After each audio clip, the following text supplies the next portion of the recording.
It's showtime! Anything business related is confidential.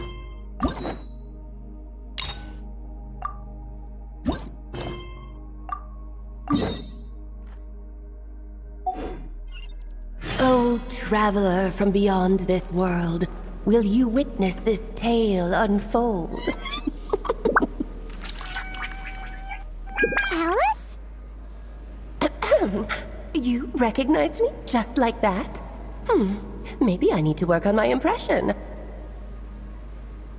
Anywho, come to Star Sand Shoal. There's a little something I'd like your help with. Well, it wouldn't be Clay's mom without a hefty dose of mystery, huh? Let's go see what this is about.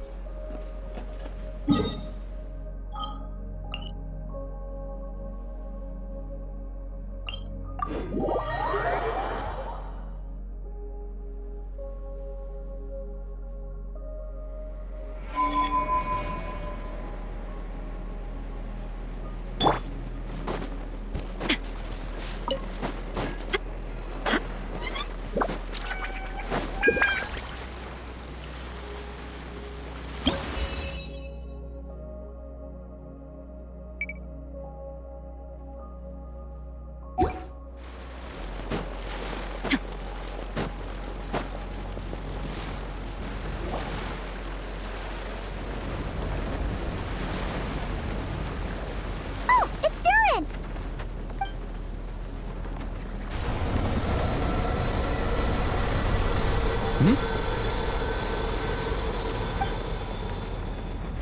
Traveler in Paimon? I'm sorry. I hope I didn't scare you.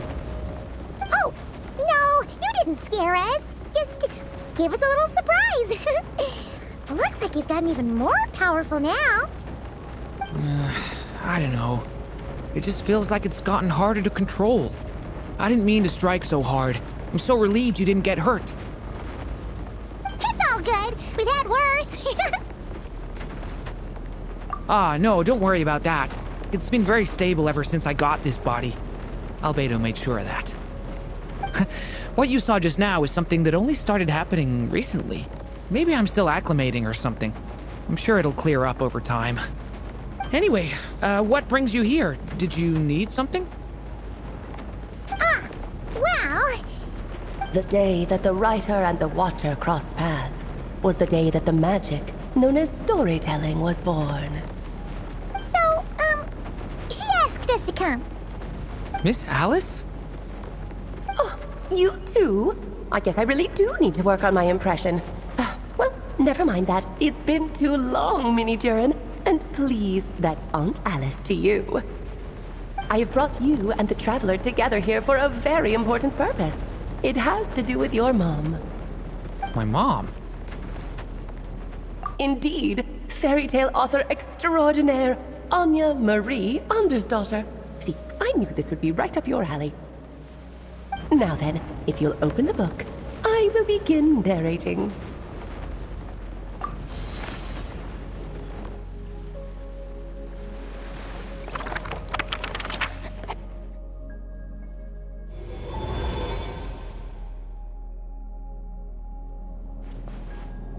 Whoa! What is this place? It reminds Paimon of Simulanka. The two are indeed similar. Both worlds were built using the same magic, after all.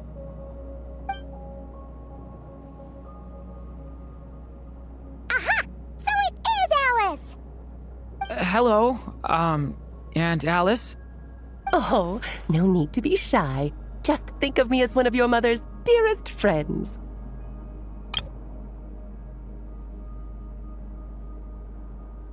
You keep talking about stories and magic. What's this all about? Simulanka 2.0 or something?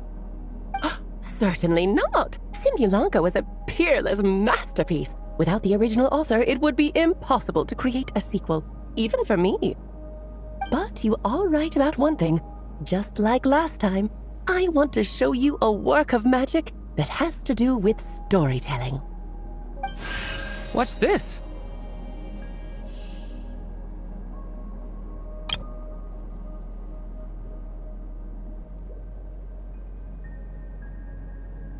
This is your mother's dying wish? My mother's dying wish was a book? Let me answer that with a question. What do you suppose would be a writer's greatest regret? Have you ever read a book called The Little Witch and the Undying Fire? Oh, that's because it was the work of more than one person.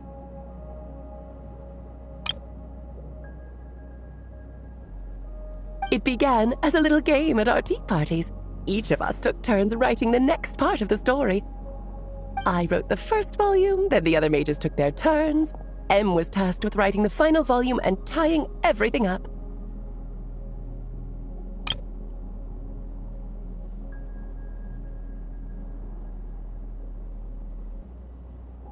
But by the time everyone had finished writing their parts, Em had passed away. Oh, it was a terrible shame. A true tragedy.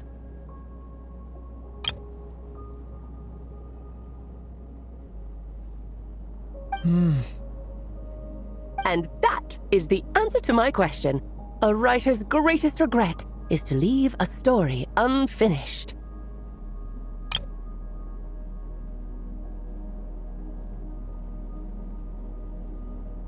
But all is not lost.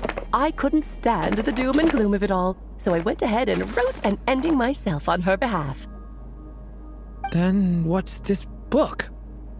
This is the answer your mother gave to the same question. In her eyes, this was her greatest regret. She made me promise that I would bring it to you because she believed the only person who could resolve this regret is you.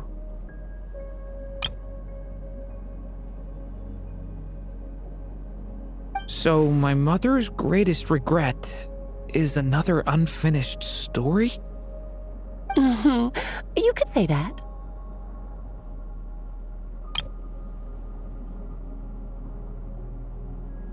And I guess resolving the regret means finishing the story? That's one way to put it.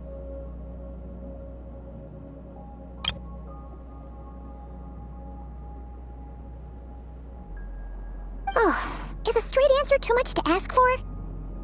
Her answer was quite the opposite of what I'd expected. But oh, how touching it was.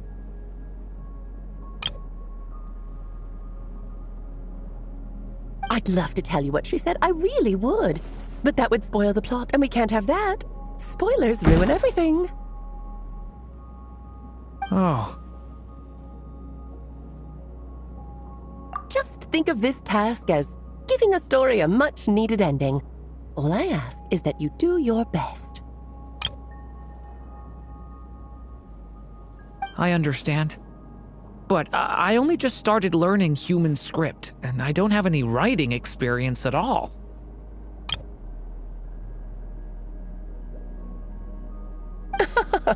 Relax. Why else do you think your dear aunt went and found you two such wonderful helpers?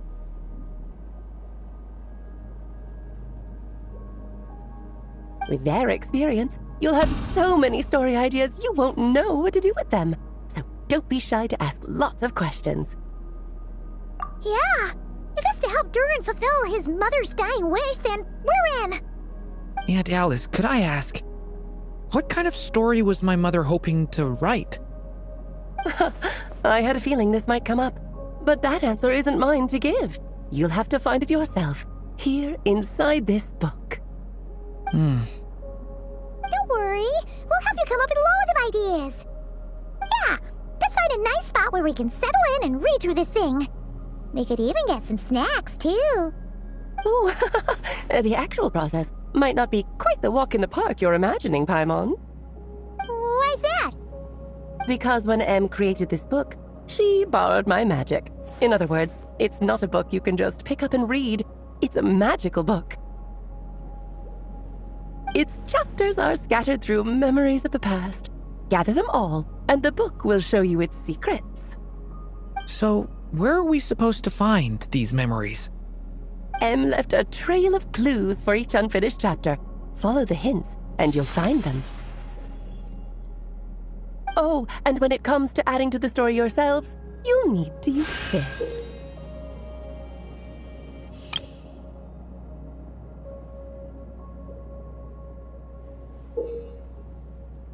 And this is... This, my dear little Paimon, is the ink M left behind. Infused with a little of my own magic, of course. If you're planning on writing something inside the book, you'll need it. It's extremely precious, so be sure to use it sparingly. This is all that's left.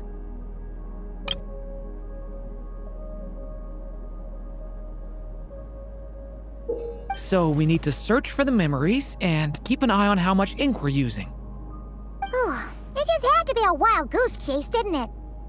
Perhaps it's just another form of storytelling. M was ever so creative when it came to things like that. Just think of it as a little challenge your mom left behind. Who knows? There could even be a mysterious prize at the end of it all. I don't care about that. This was my mother's dying wish. Whatever it takes, I'll find a way. Yep, with the two of us by your side, you'll be just fine. Okie dokie. That should be pretty much all you need to know.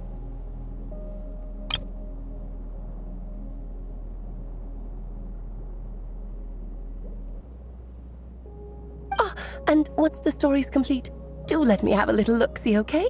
I've read everything she ever wrote, so naturally, I can't miss this one. Yeah, most of the time you're pretty hard to pin down. Don't worry, I'll know when you're finished. Just wait for me to reach out.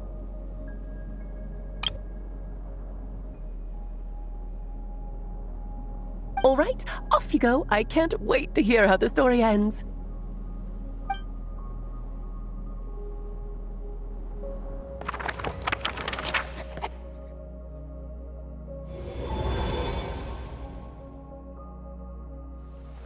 Oh, here we are again. Alice's magic really is incredible, huh? Right.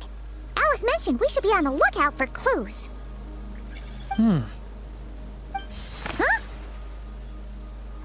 A corner of repose for countless tales, watched over by the honor of knights.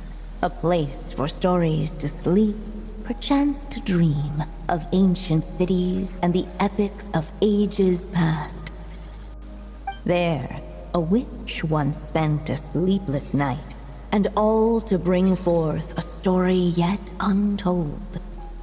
Find the place I speak of, for it is where the seeds of this story lie.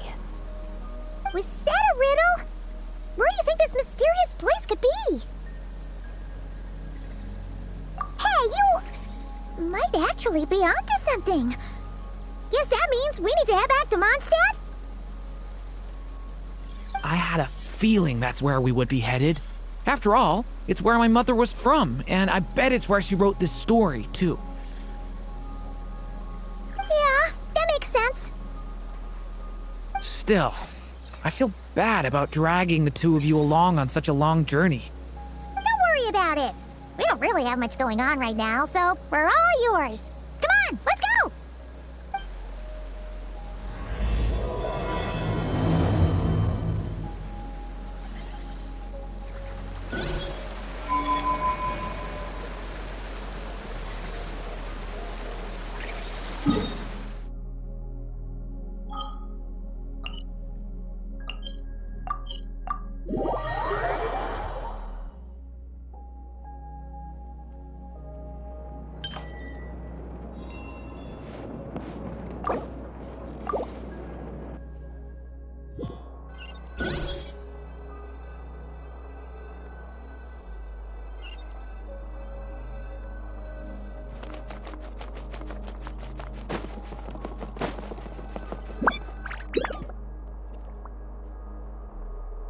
The Mondstadt Library, huh? Talk about a trip down memory lane. So we're supposed to find the seeds of the story, right? What do you think that means? Well, we're in a library, so it's gotta be books, right? But seriously, there's so many here. How are we supposed to know which ones we need? Making a racket in a library?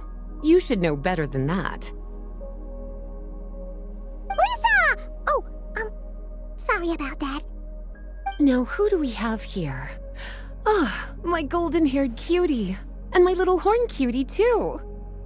Sorry, Miss Lisa. I know you taught me to be quiet in the library, but Paimon was just trying to help. Please don't be too hard on her. Well, it has been far too long since we saw each other, so I suppose I can let it slide just this once. Back when he first arrived here, poor Jean wasn't sure what to do with him, so I stepped in to lend a hand. I figured, if I can handle a boy raised by wolves, then teaching one who's part dragon should be a walk in the park. Nice!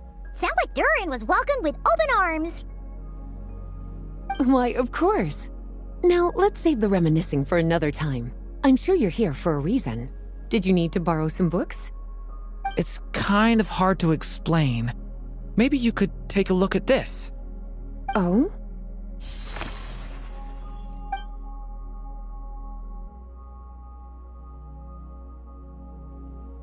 Ah, I see.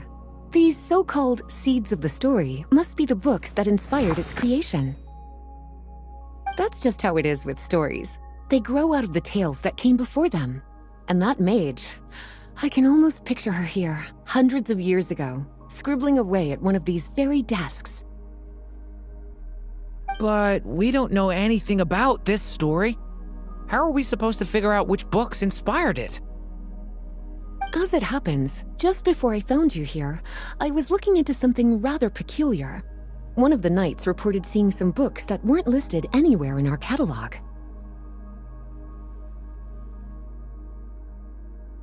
Stranger still, just as he went to reach out for them, the books vanished into thin air. And then, a while later, while he was browsing through other shelves, there they were again. Seriously? That particular knight knows this library inside and out. I'd be very surprised if he was seeing things. Something tells me these might just be the magical books you're after. According to the report, there are 3 of these books in total. I'll be relying on you to track them down, cuties. Please be quiet within the premises and refrain from making a racket.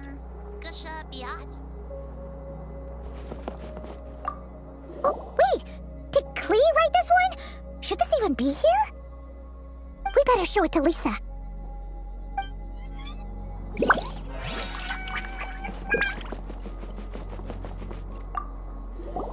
Second strongest spell in existence.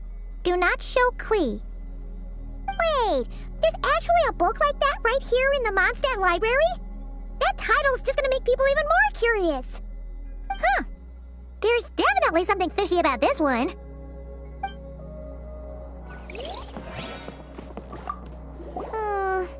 Let's hang on to this one for now. Could be one of the ones we're looking for. It's one of M's, after all.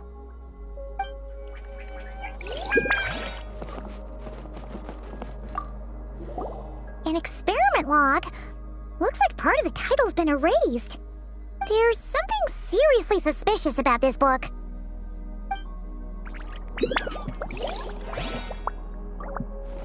Please be quiet within the premises and refrain from making a racket. Kinda looks like a poetry collection. But why is part of the title missing? Let's see what Lisa makes of it.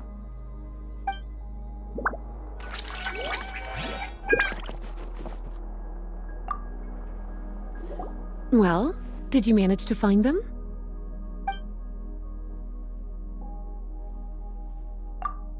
Huh.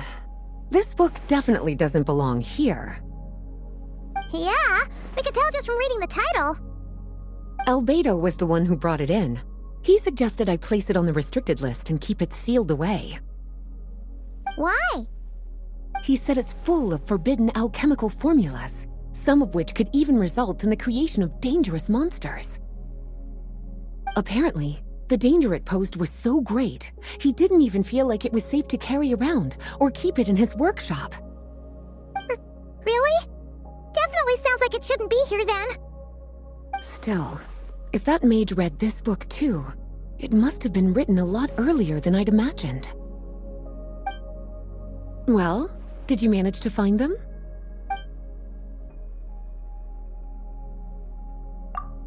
truly extraordinary, and certainly not the kind of thing that should be just lying around. In fact, Miss Alice gave strict instructions about it. So, it's some kind of book of spells?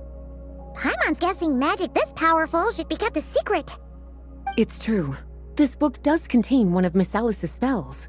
But honestly, virtually no one could actually pull it off, even if they tried. The only reason it's even meant to be in the restricted section is because we can't let Klee get her hands on it. After Klee was born, Miss Alice advised us to seal it away. She even added that little subtitle herself. So, it's to keep it away from Klee, huh? Does that mean she could use it to cause even more mayhem than she already does with Jumpy Dumpty? No, that's not it. As Miss Alice herself put it, letting Klee see it too early would spoil the surprise. Well, did you manage to find them?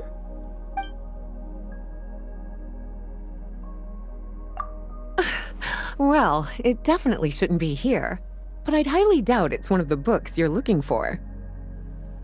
Because this is something Klee wrote.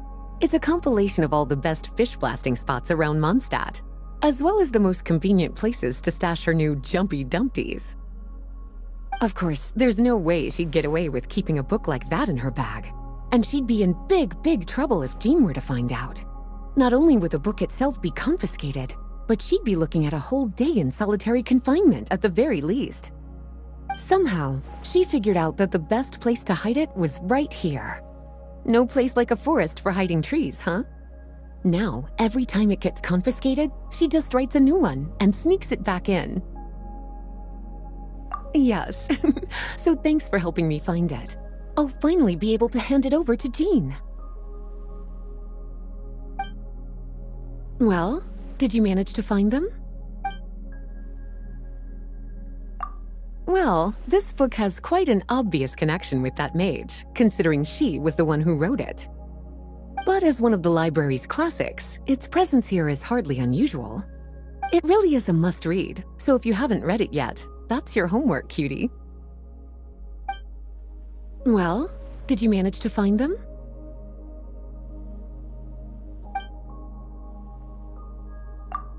Yes, this is a restricted book, all right. It certainly isn't supposed to be here. Huh. But it looks like a regular poetry collection. How did it end up being classified as a restricted book? The issue lies with one of the poems inside. You've heard of the great battle that took place on Dragonspine, yes? 500 years ago, during the Cataclysm in Conria, an evil dragon descended upon Mondstadt. A fierce battle with Dvalin ensued, but in the end, the evil dragon fell, and Dragonspine became its resting place. You're talking about Durin. The Durin of Dragonspine. Well, the poem in question turns the whole battle into a dance, with the evil dragon recast as an innocent child who came here in search of friends. But given all the suffering experienced at the claws of that dragon, how could the people of Mondstadt accept such a retelling? Bards are often accused of inventing history or distorting the truth in their ballads, but this one hit a bit too close to home. And since the knights back then were unable to track down the author, they decided to ban the entire collection, blot out the title, and seal it away for good. So the version in the poem, it was all a lie? I'm afraid that question is something only the dragon himself could answer.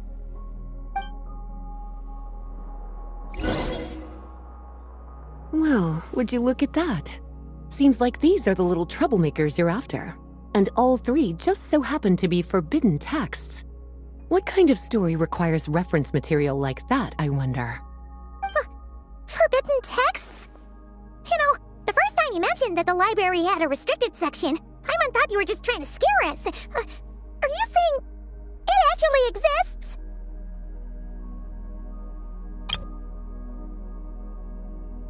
Not really something you should be poking your little nose into, is it, cutie? Sorry. Seeing as it was Miss Alice who asked you to look for these books, I won't question the matter. But they'll need to be sealed away again once you're done, so don't forget to return them. Don't worry, Miss Lisa. I won't forget. Well then, that's all from me. After all that hard work, I think I've earned myself a nice cup of tea.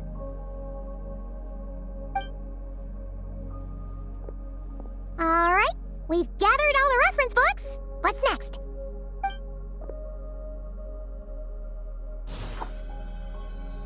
Wait, look!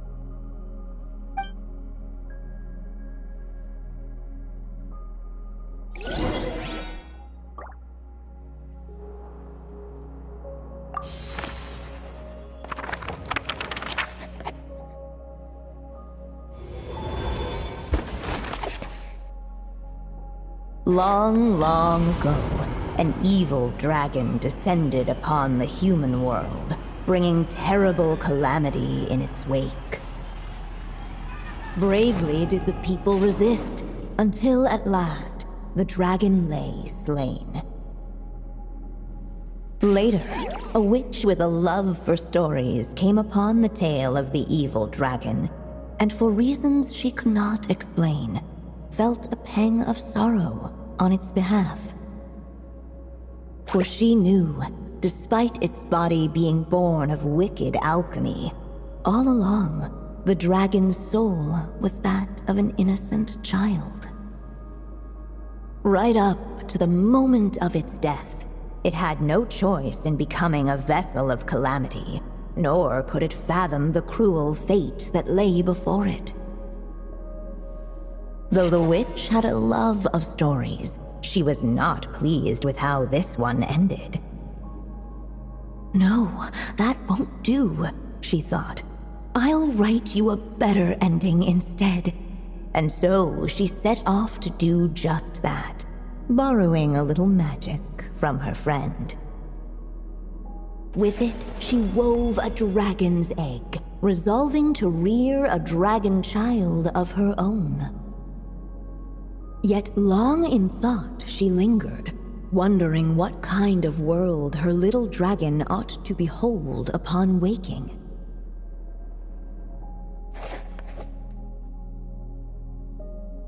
At last, she made her mind up, adorning the cradle with a wisp of woodland air. Then, she quietly waited for the egg to hatch.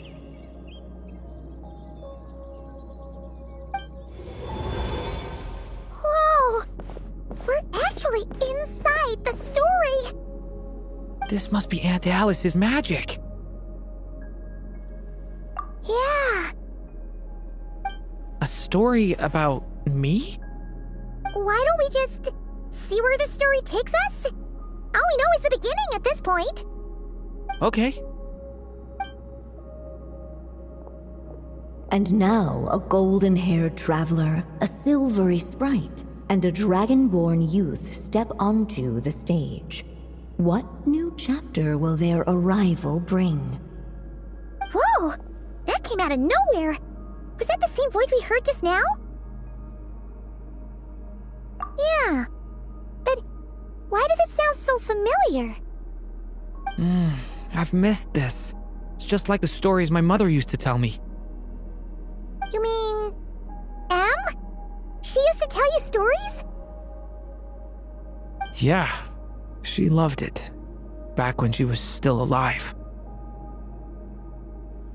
Sorry, we should focus on what we're here to do. So, now that we're in the story, what's next? The dragon youth wondered aloud. Yet all he could do was wait for the story to unfold. Of course, there's something to be said for helping it along. Perhaps a little exploration could prove fruitful. Oh! Is that a hint? Yeah, I agree.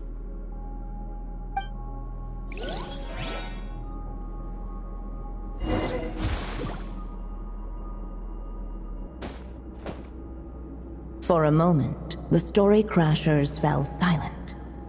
Perhaps waiting around wasn't such a bad idea after all. Yet those who never stray beyond the main plot often miss the fun little details along the way.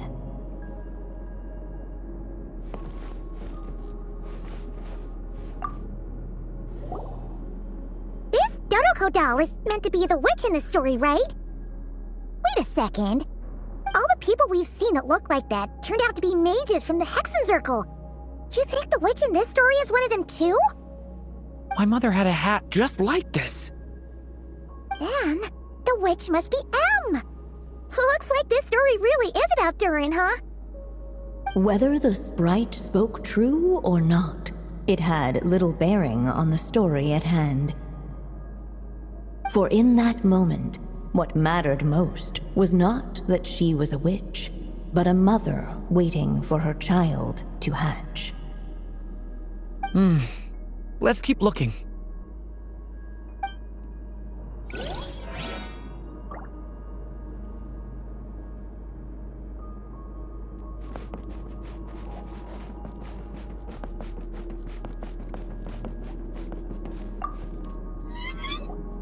Look at all these books.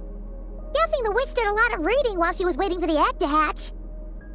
It just so happened a dragon egg wasn't the only thing she was incubating here. Where else might a story be born, if not among books? Oh.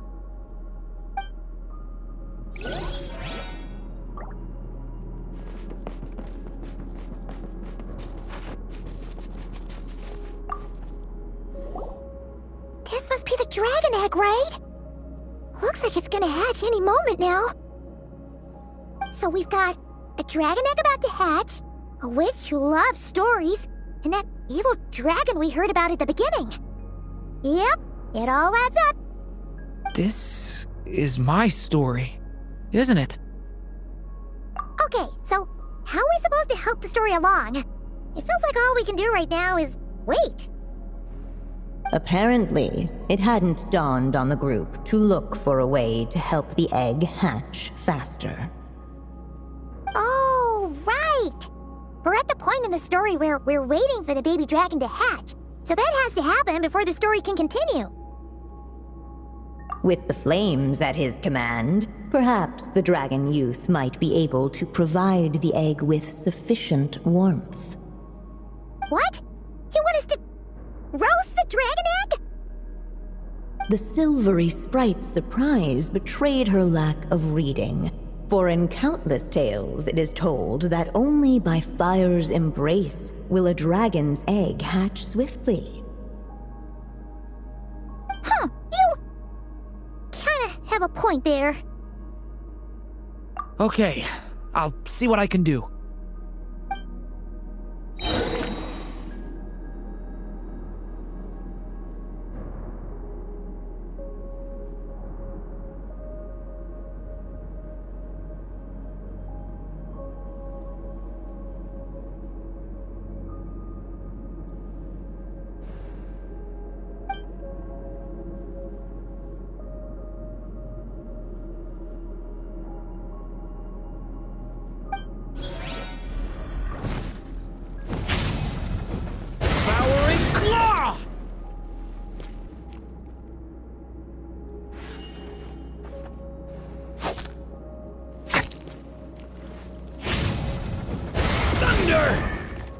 The abyss is burning shadow!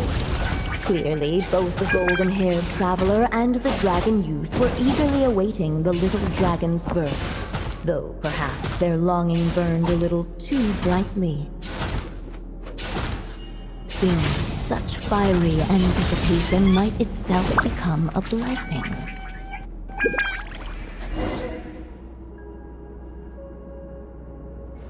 At last, under the witch's expectant gaze, the little dragon broke free from its shell. No living being has ever decided the moment of its birth. You were no exception, my child. I brought you into being because I willed it so, just like the witch who created that evil dragon. But I promise you this, your birth was wanted.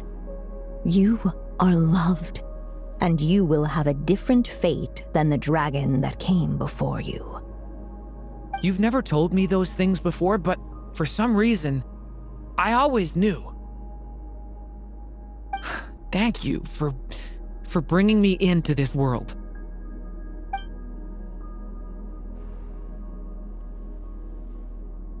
The waiting witch did not feel lonely, for she had 3 visitors by her side. Together, they beheld the hatchling's first breath of life. Holding her dragon child close, the witch promised him a life unlike that of the evil dragon. And so, nestled in his mother's warm embrace, did the little dragon's story begin.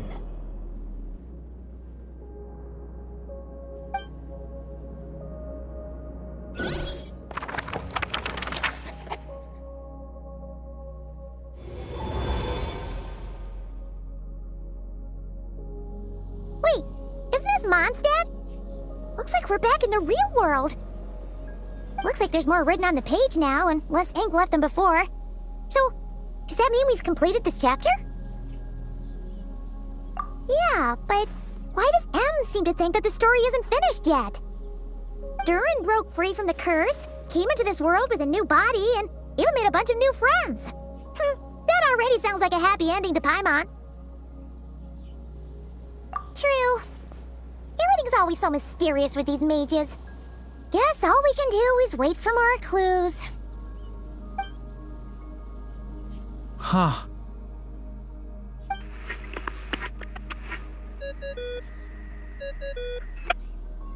Is this thing on?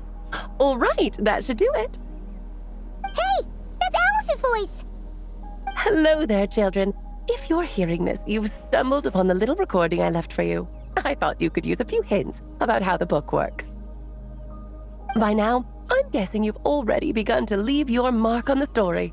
You should know, however, that the book needs time to absorb the ink, so the next chapter's clues won't show up right away. Wait, so even magic ink needs time to dry? The good news is, you can return to any chapter you've already completed and continue to explore the mystical, magical storybook world you helped create. Have fun, dearies. Toodles! Aw, man!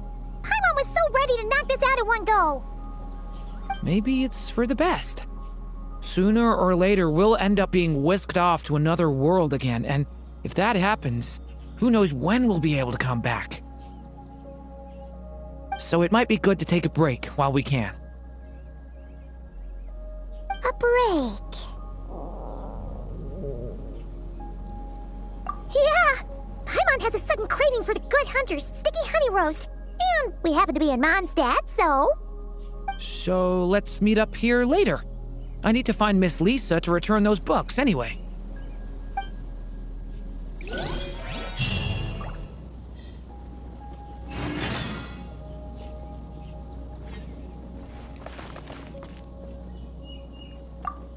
Aunt Alice said we can return to the story world at any time. If you feel like checking it out again, just come find me.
Aunt Alice said we can return to the story world at any time.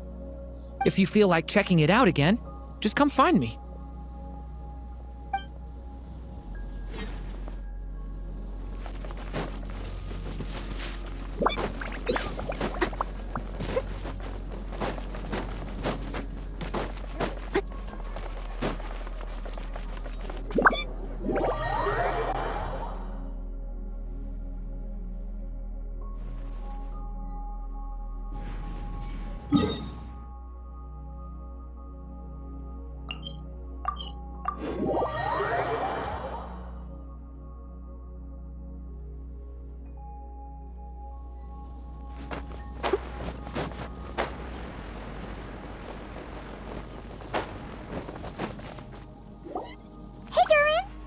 Clues for us? We're all set for the next chapter. Yeah, I was just about to come find you. Let's see what it says. Now sprout to life the story's seeds, stirred by wind-born melodies. Then on that breeze the music leaves, fading into distant memories. Seek the place where wind and tale entwine, and once there, make 3 riddles into verse, and 3 melodies into song. For in poetry and song will this story start to blossom. Come on! Another riddle? All that talk about wind and melodies? What do you think the answer could be? Oh! Care to elaborate? Wind? Music? Poetry? Tone-deaf bards gotta know the answer. You mean Lord Barbados? Albedo introduced us when I first arrived in Mondstadt. I mean, someone like me was bound to catch his eye sooner or later. It's better that it's out in the open anyway. Now, how should we track him down?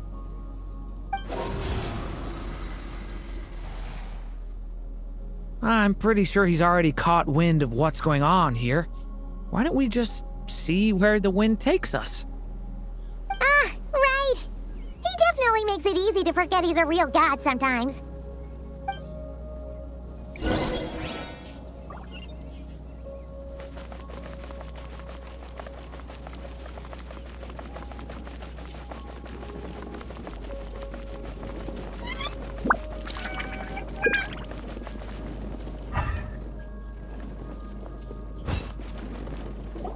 Traveler, Paimon! What a sight for sore eyes! And the little dragon from the fairy tale world. I heard your voices calling out to me on the wind. Something about needing help with a riddle? Sorry to disturb you, Lord Barbados. Disturb me? Not at all! To tell you the truth, I'm just as curious about this riddle as you are. Let me take a look.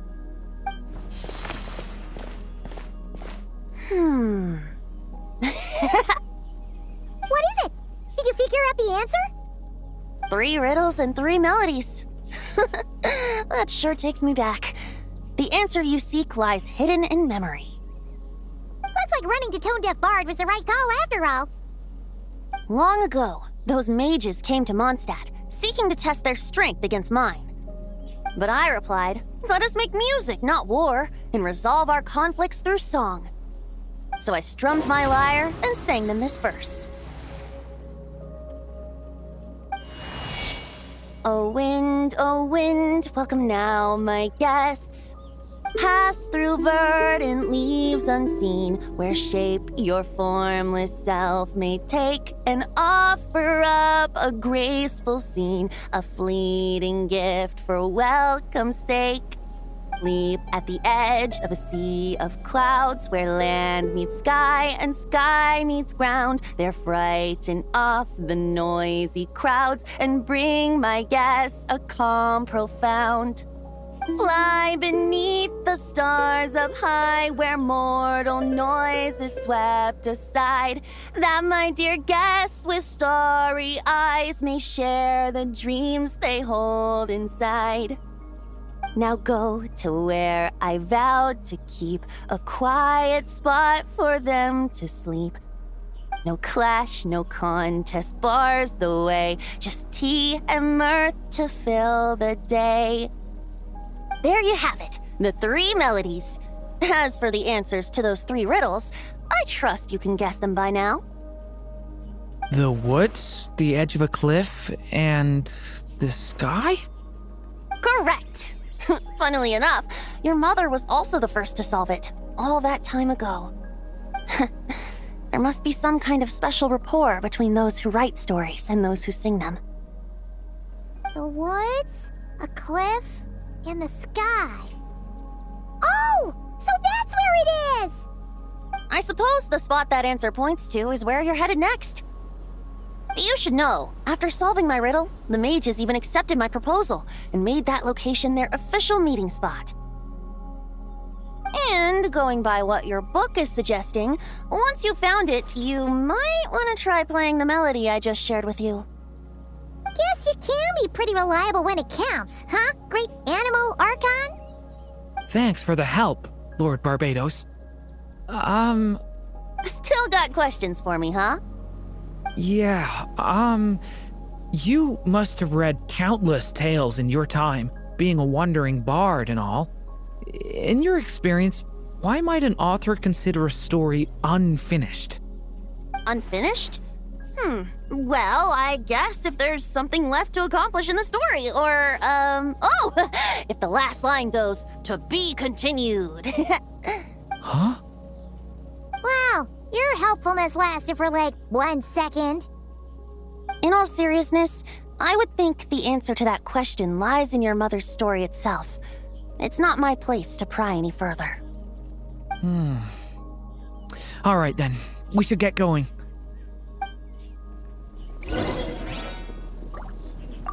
I wonder when their next meeting will be.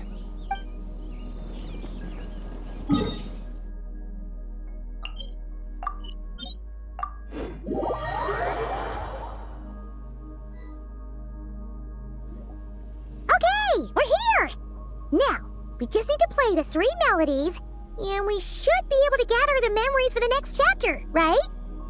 A musical performance? Huh. Out of all the things Miss Lisa has taught me, that's the one I'm worst at.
Even a war that shook the world could not halt the witches' gatherings.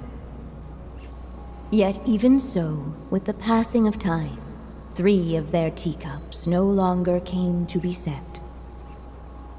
The witches did not linger long in sorrow, for the story witch had brought glad tidings of her own. Born was her dragon child, safe and sound. Her fellow witches offered up their blessings, eagerly debating how to celebrate the child's birth.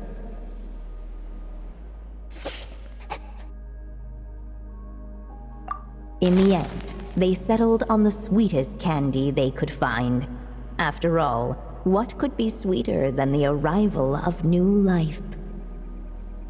And so, the witches' gathering turned into a birthday celebration.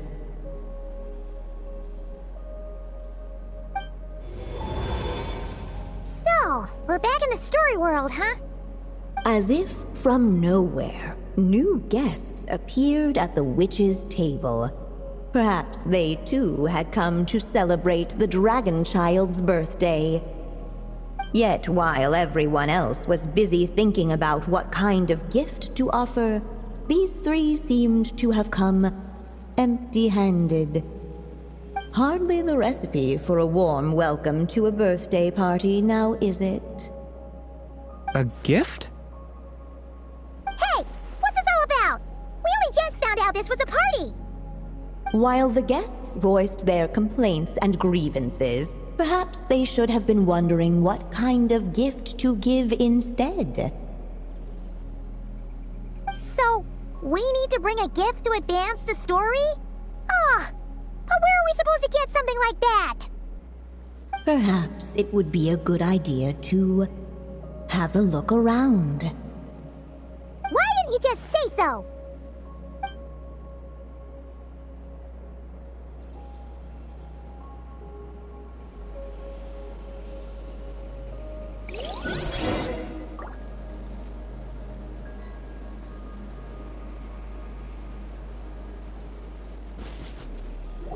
Hey, could we use these as gifts, maybe? At last, the guests found something to give the Dragon Child. Guess that's a yes then. Which one should we go for? Still, the guests wondered what kind of gift might the little dragon really want. Should they put a warrior's sword in his hand and send him out on an unstoppable quest to save the world? Or perhaps a wandering hero's slingshot and the promise of a life of endless, uncharted adventure? Or maybe even a scholar's tome and the chance to take on all the world's unsolved mysteries. Okay. Wow. That's a lot of pressure all of a sudden. Oh yeah! Technically, we're actually picking a gift for you. So, which one would you prefer? You want me to choose? Wow, this feels kinda special. How come? For as long as I can remember, I've spent most of my time living in the stories my mother created. I always thought my mother had everything written out for me already, just like the toy figures in Constellation Metropole. What I wanted to do with my own future.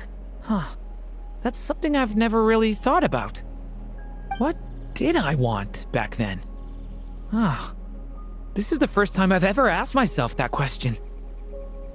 Sounds like this is the perfect opportunity to answer it then. It's been a while since you left Simulanka, and after everything that's happened, it might be about time to start thinking about your future. Then let me give it some thought.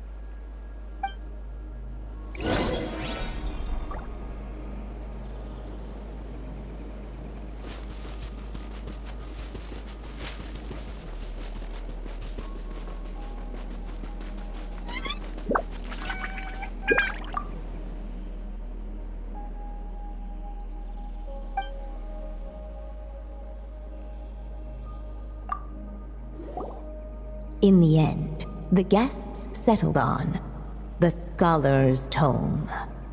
So you're the scholarly type, huh? I just feel like I should learn more about the way the world works. What makes you say that? I'll give you an example. Did you know that in Mondstadt, using fire to catch fish is a punishable offense? I thought she was just teaching me regular hunting techniques. It was only after Master Jean caught me and sent me to solitary confinement that I realized I'd misread the situation. So much of what's considered common knowledge in your world just wasn't in Simulanka. So I have to learn, or I'll keep causing trouble for everyone else. Paimon's not sure that counts as common knowledge.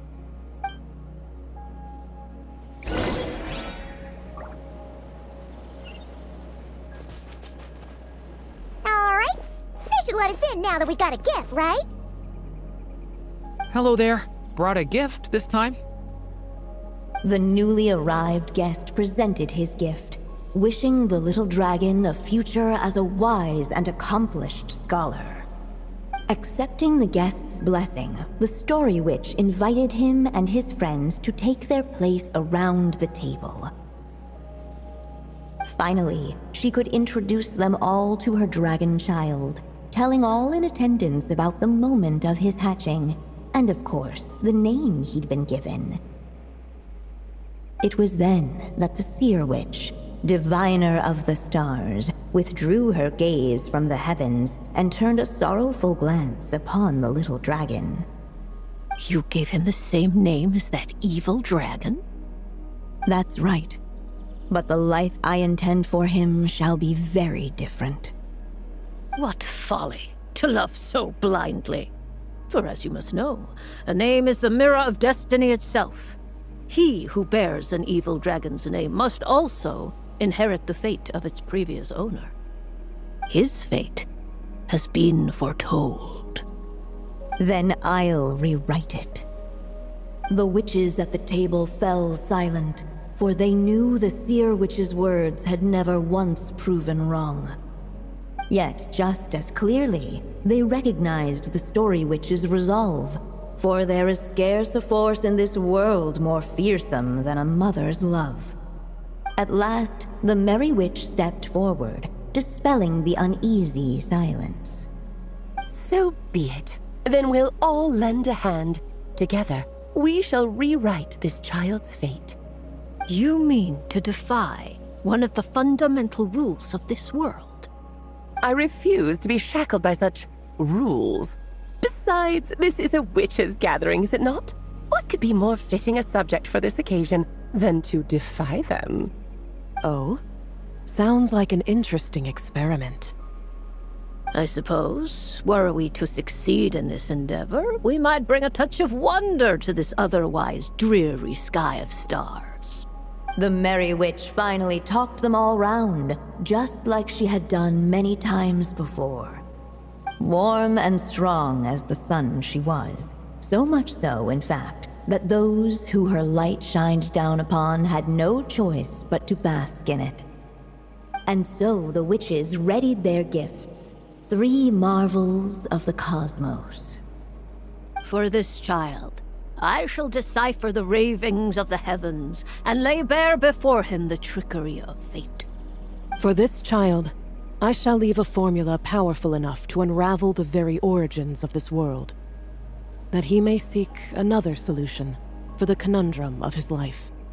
For this child, I shall call upon wondrous magic to make possible his impossible wish. All the Story Witch had was the pen in her hand, yet with the love that flowed from it, she resolved to bring forth a marvel of her own. For this child, I shall leave behind the last story I will ever write, and with it, a path to an ending yet untold.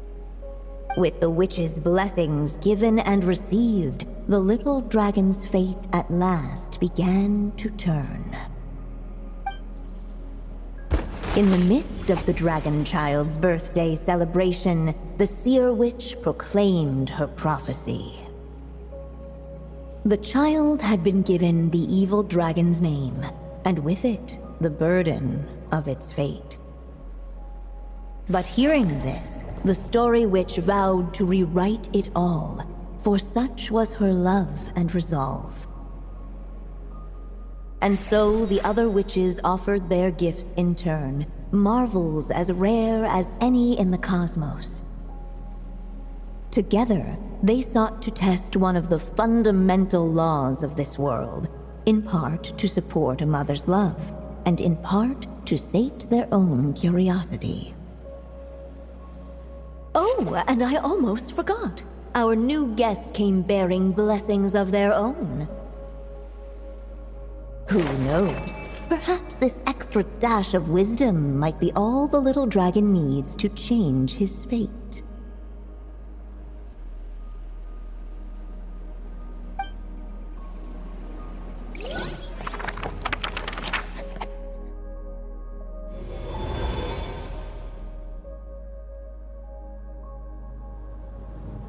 Yep, looks like we've completed this chapter too. Those witches in the story were the mages of the Hexen Circle, right? They sure seem to care a lot about you, Durin. But, Paimon kinda had trouble following their conversation. Just a bunch of mystery, as usual. The evil dragon's fate. Oh, is that what you're worried about? But didn't we already take care of that? Ah, the mages must have had a hand in that, too. Also, I was just thinking, which part of the story are we even meant to be completing? Oh, it feels less like we're filling in the gaps and more like we're adding something new altogether. But we use the ink, right? And the book hasn't given us any more clues, so that must mean our task is complete. At least for now. Yeah, I guess we're doing something right. Maybe I'm overthinking things. It's just, this is my mother's final wish, so I don't want to mess it up. Anyway, thanks for all your help. I'll let you know as soon as the book reveals a hint about the next chapter. Okay then. See you in the next chapter.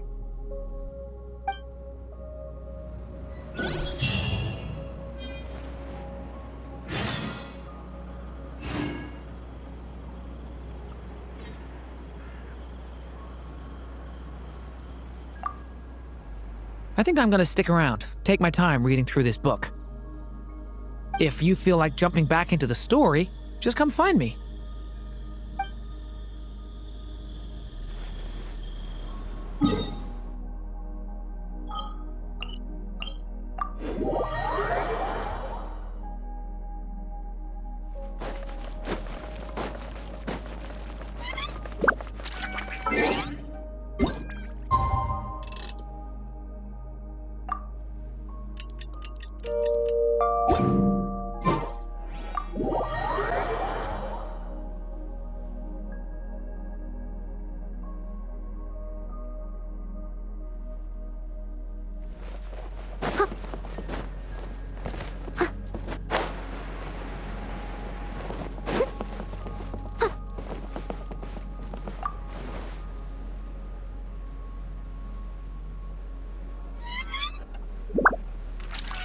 Sorry.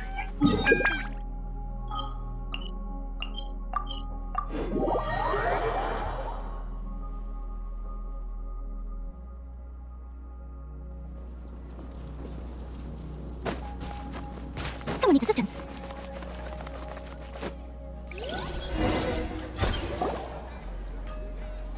Some say the god of fate calls the outcome of every dice roll before it's even made.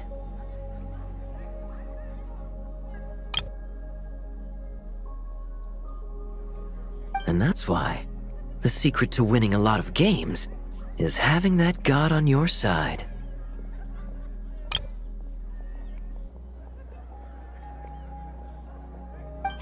Your luck is amazing, Kaya. Your turn. Give it another shot. Fear not, O Crimson Dragonborn, for I, the Princess of Ertalang, have bestowed upon you the benediction of the midnight hour, and with it you shall surely smite this usurper. Mein Fräulein means to say she's rooting for you in secret. Oh, and that you must, at all cost, defeat the one who snatched her limited edition card back.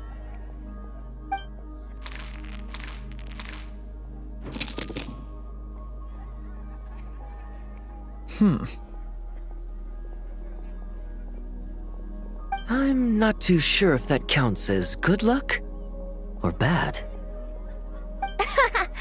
Tis not but the perfidious machinations of fate.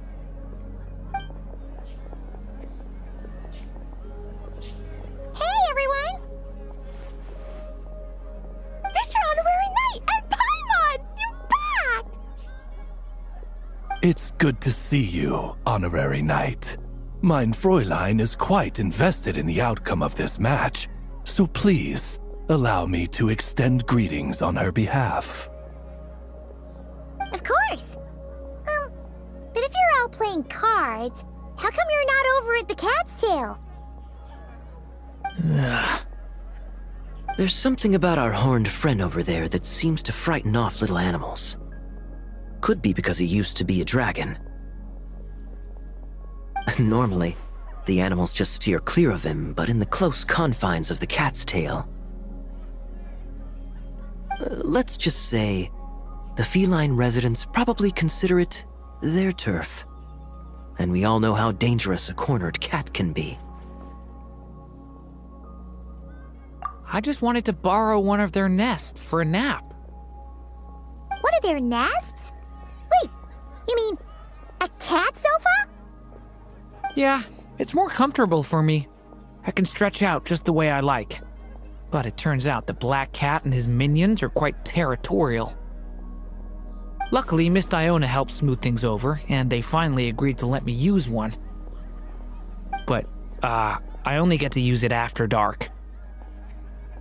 Oh, Diona stepped in! You know, underneath it all, she really does like helping people. The more likely reason is because Durin won't touch a drop of alcohol. As far as Diona's concerned, that pretty much makes them two peas in a pod. It's a shame, really, considering everything Mondstadt has to offer in that regard. Mondstadt's alcoholic drinks are a bit too much for me to handle right now. But maybe someday. There's no need to force it. Who says you have to drink just because you're in Mondstadt? Yeah, it's just... I'd really like to make some more friends, so I need to learn how humans socialize. I guess alcohol is usually involved, though. But that's why I started learning how to play Genius Invocation TCG. It's also a kind of social activity, but it doesn't involve drinking. And I've been lucky enough to receive the guidance of the Prinzessin de Verurteilung herself. Exactly! Who needs alcohol when you can make friends playing card games? Speaking of which, need any tips from the master over here? You'll wipe the floor with that opponent of yours. Paimon guarantees it. Unfortunately, with the luck he's having, not even that legendary card master from Sumeru could turn things around at this point. Yeah, that last roll wasn't great. But who knows? Maybe you'll have better luck next time? He keeps getting the exact same roll over and over. This is the third time already.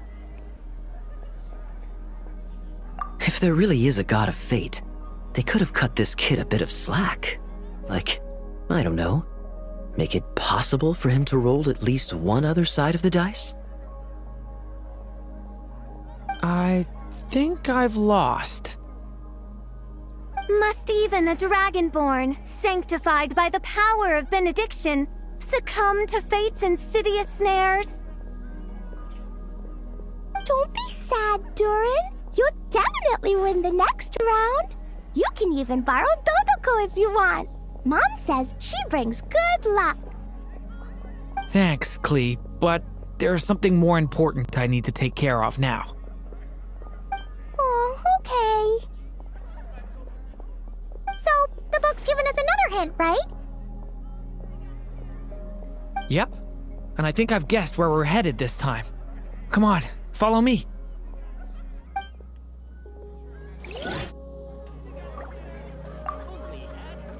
Mr. Honorary Knight and Durin, are you heading off in a big adventure? But Master Jean said I can't leave the city today. Promise me you'll tell me all about it when you get back, okay? Not every day you're back in Mondstadt, huh?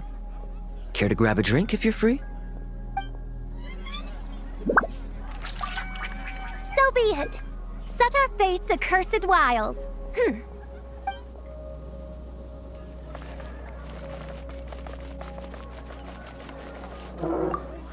Ugh, where's that stench of booze coming from? Ugh, it's gotta be him!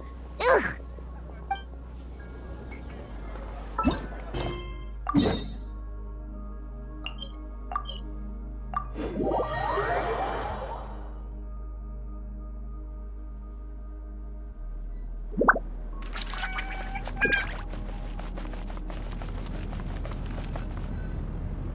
In what sort of castle might a storybook dragon dwell? The witch turned to a mighty dragon born upon the wind to seek her answer. From afar, she beheld a solitary castle, standing lonely beneath its wings, and wrote it into words. Its walls kept out the wind and rain, yet also cast a solemn shadow. Enveloped by their shade, the story's boughs were lulled into a torpid slumber and reached no further skyward. So that's the clue. I think we're meant to find a place where dragons live, and this time, in the real world. I asked around, and it just so happens that there's a place like that in Mondstadt. Yep, that checks out. I've heard that the dragon here is called Dvalin, and that he's a magnificent creature. I hope I get the chance to meet him. Wait a second. Do you think having the two of them meet is the best idea? You know, considering everything that happened in the past? How would we even explain everything to him? Well, if we do run into Dvalin, it should turn out okay with us there at least. Is something wrong? Nope. Let's go!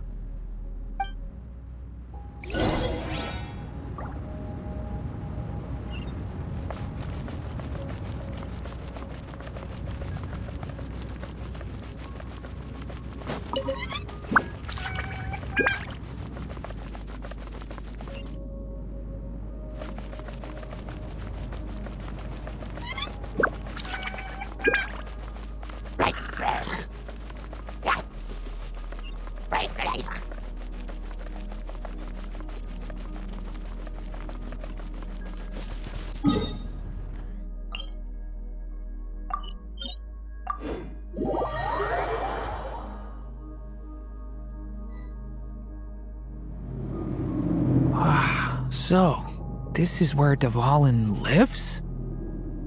Yeah, right into the middle of a raging storm. If you're afraid of getting blown away, Paimon, you can always hang onto my sleeve. This isn't Paimon's first rodeo. Come on, let's get going!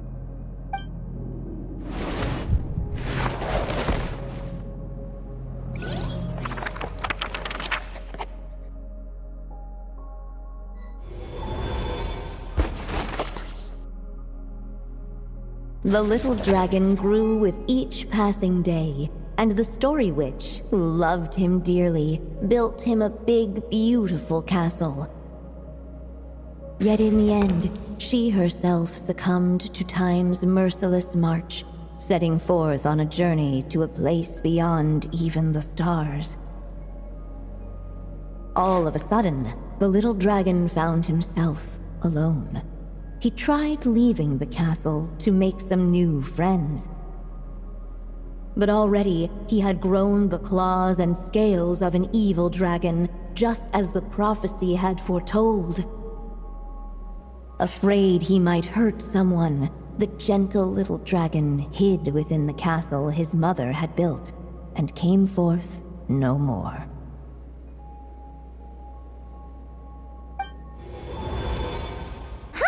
Looks like we're back in the story world. And from the sounds of it, this chapter must be about Simulanka, right? Yeah, like the fairy from the Forest of Blessings, the king of Constellation Metropole, that cat lady who turns into a box. Ah, yep. That will be Nilu, Navia, and Kirara. Oh, and there's Hat Guy, too. Only lately, whenever I see Hat Guy, I get this strange feeling. What kind of feeling? It's like there's something on his mind. He hasn't told me what it is, but I can sense it all the same. Well, he's always been kind of broody. I guess I should focus on fulfilling my mother's final wish for now, though. Yeah, we should get started on this chapter. So, let's track you down and free you from fate's curse once again. That day, a small band of adventurers suddenly arrived beneath the castle walls. They promised to help the little dragon cast off the curse of fate. Yet as they stood beneath the castle walls, it appeared they had no idea how to even begin. Hey! Instead of making making fun of us, how about giving us a hint? The little dragon had shut himself inside the tall tower at the castle's center. Anyone who wished to reach him must traverse the barriers that wall off his heart, for there is no other way. Looks like we're in for another long one. Let me try something. Ooh, do you have an idea? If that little dragon in the tower used to be me, then surely I'd know how he shuts people out better than anyone. Come on, follow me.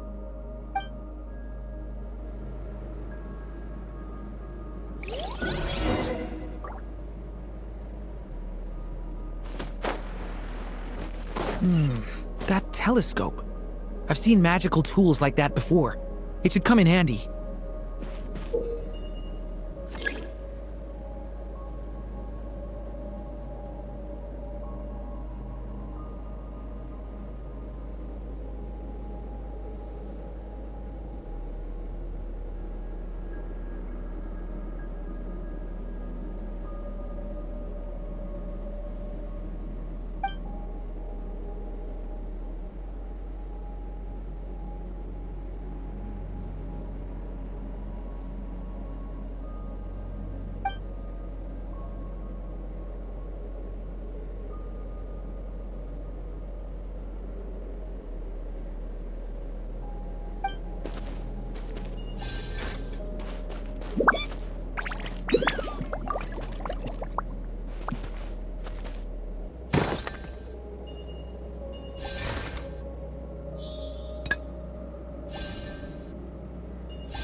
We can get past the obstacles ahead by using these blocks to jump upwards.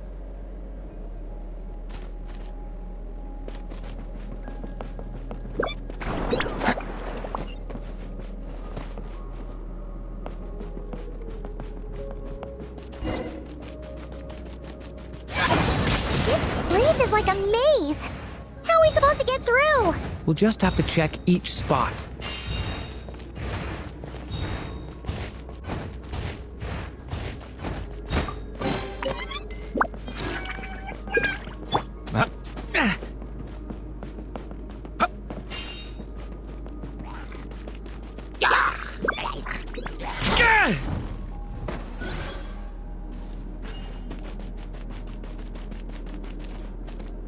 We should be able to use this block somewhere.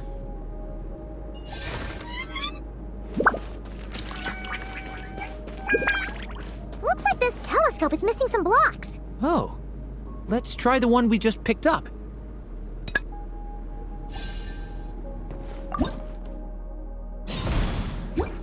Still not enough. Guess we'll have to keep searching.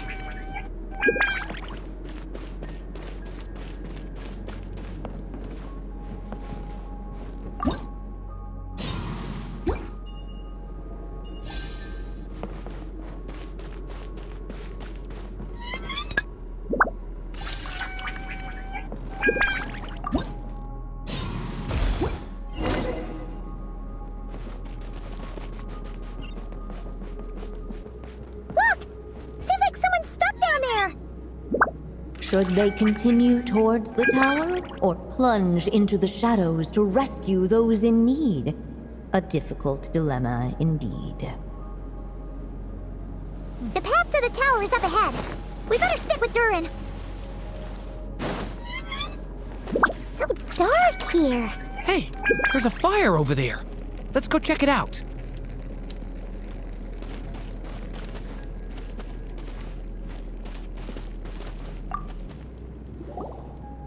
Wait, is that? A little pixie that can fly. Are you here to help the dragon break his curse too? Oh, what's this? More brave adventurers bold enough to set foot in this castle? Come, join the ranks of your liege's guard. Nilu and Navia! Nilu? No. I'm a flying squirrel fairy. And I'm a giraffe king, not this Navia you speak of. That's right. Oh, and don't forget Catbox Lady. Are you friend or foe? Friend! Definitely friend! Miss, Catbox Lady?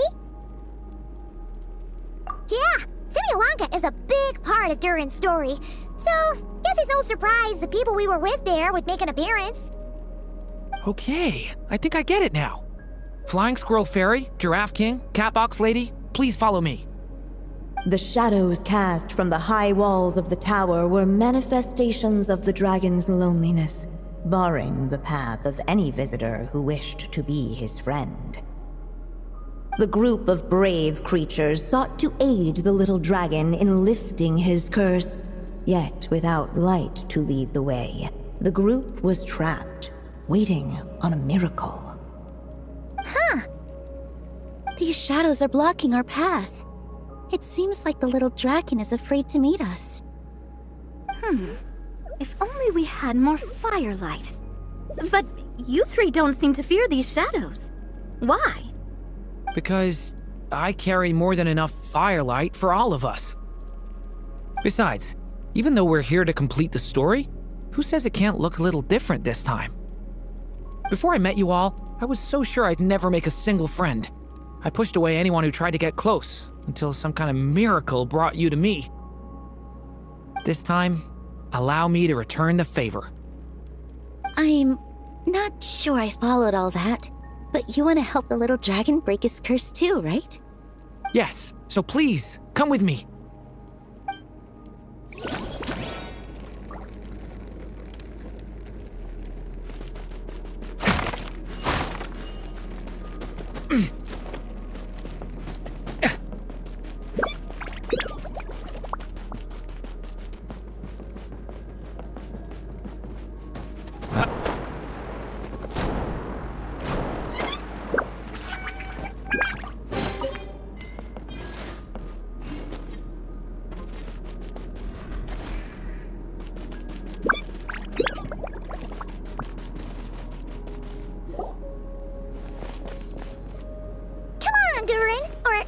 Little story dragon, just calm down! Stay back! I don't want to hurt you! Loneliness and fear had built a cage around his heart, shutting out all who would look upon him. And thus, all the adventurers could see was his shadow. Don't worry, we can help you! Don't come any closer! And that was the last the little dragon spoke. How are we supposed to persuade him if he won't even talk to us? If you can still hear me, please listen to what I have to say. Your claws and scales aren't some kind of inescapable curse, you know? You'll overcome it one day and make lots of new friends. I'm sure you think I'm lying. After all, no matter how many times you've tried to break it, nothing's ever worked. But this time is different. I brought your friends here to see you. Oh, what did you say? Hi, little dragon. I'm the Flying Squirrel Fairy, and I'm here to help you lift your curse. Will you talk to me? And I'm the Giraffe King. Don't be afraid, little one.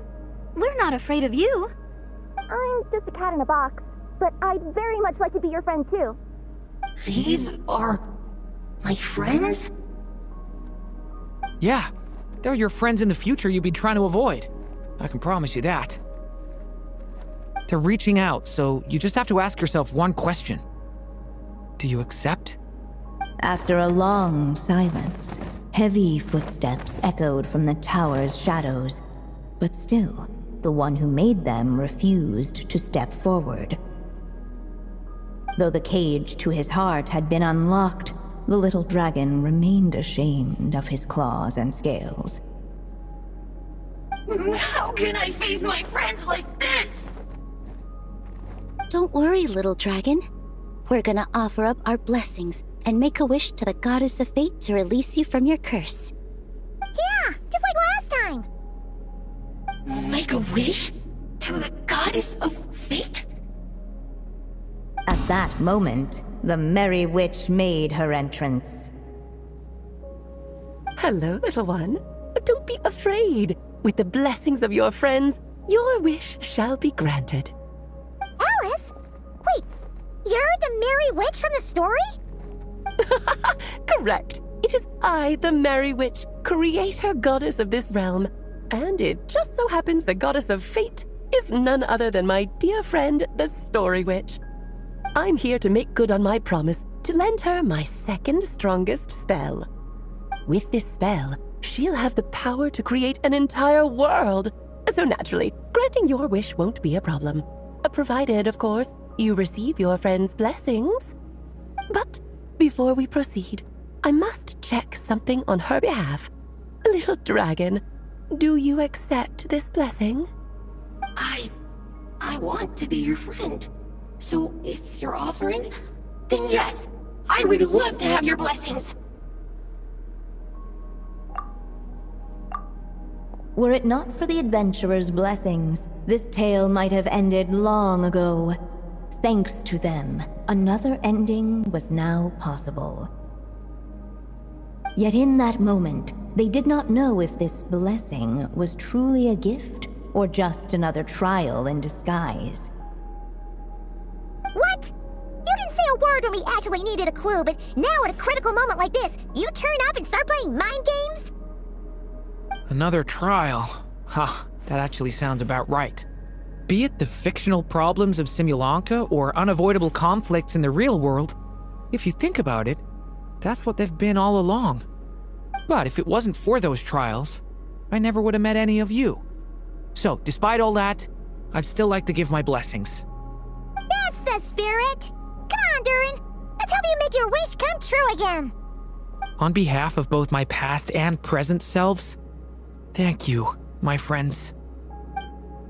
Fortunately, a brave band of adventurers heard tell of the little dragon's story. Determined to lift his curse, they fought their way through countless trials. To help him, they offered up their blessings and made a wish to the goddess of fate. At last, their wish was granted. Shaking off his scales, the little dragon stepped out of the tower's gloom. But his time in the world beyond the castle would soon teach him this gift would bring blessings and trials of its own. And as far as the little dragon was concerned, the tricks of fate had just begun.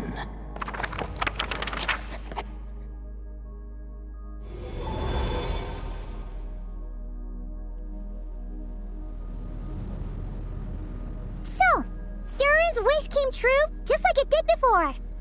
If this story was written by my mother, then surely that was the last chapter we just completed. Oh yeah! So, in other words, we finished it! Looks like that's a wrap on Alice's task, and there's even some ink to spare. Guess we'll have to wait for her to make contact, like she said. So, my mother's final story has finally come to a close. Sounds like you're a little sad to see it end. Back when I was still living in Simulanka, I was always under the illusion that my mother had never truly left. Every day I spent immersed in that world. It felt like she was right there by my side, still reading me bedtime stories. But now... Durin! That's right! And you've got so many other friends waiting for you back in Mondstadt! Yeah. Speaking of which, after all that flying around, Paimon's starting to feel hungry again. So, why don't we head back to Mondstadt? Perfect excuse for a big meal with the rest of the gang.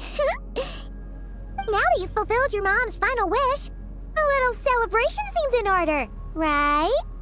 It's just a pity we never got to see that big, beautiful dragon. You were really looking forward to meeting him, huh?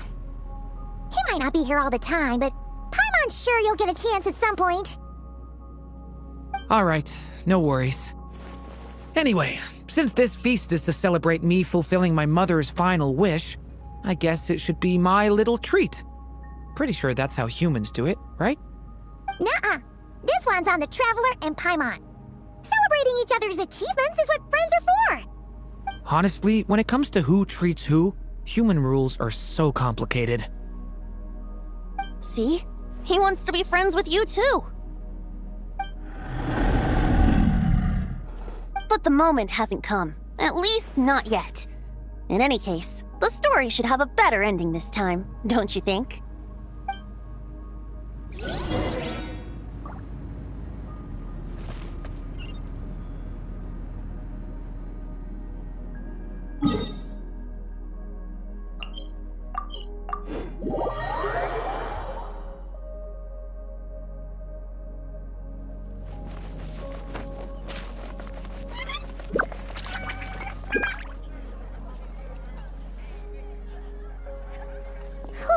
Feels like we were gone for ages. Hopefully, everyone's still here. So, your adventure was a success, huh? Want to grab a drink to celebrate? Absolutely not. No booze allowed. Mr. Honorary Knight, Doran, I want to hear all about your big adventure.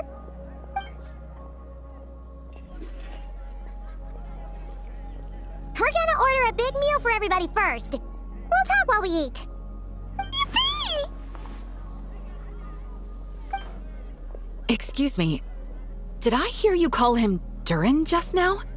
But wasn't Duran the evil dragon that fell on Dragonspine? Come on, miss! This Duran isn't that evil dragon from Dragonspine. Albedo said... well, it was kinda confusing. But anyway, it's super cool. Oh, is this your first time meeting him, Marjorie? No wonder you're getting him confused. Still, even if you hadn't met him yet, shouldn't you have heard about him at the very least? At this point, pretty much the whole city has.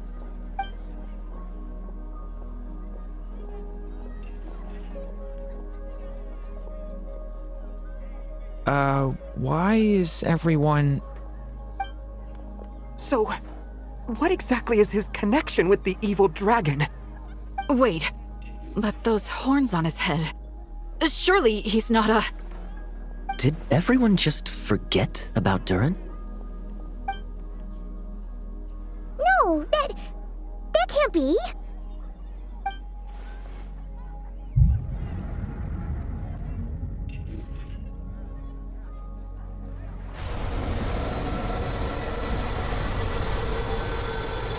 The tricks of fate had just begun.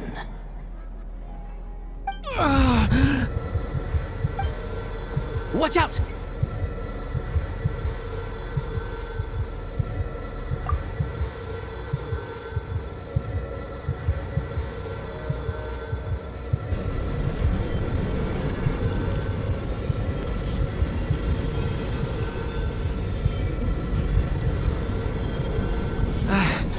No one got hurt. Did they? Duran! Duran!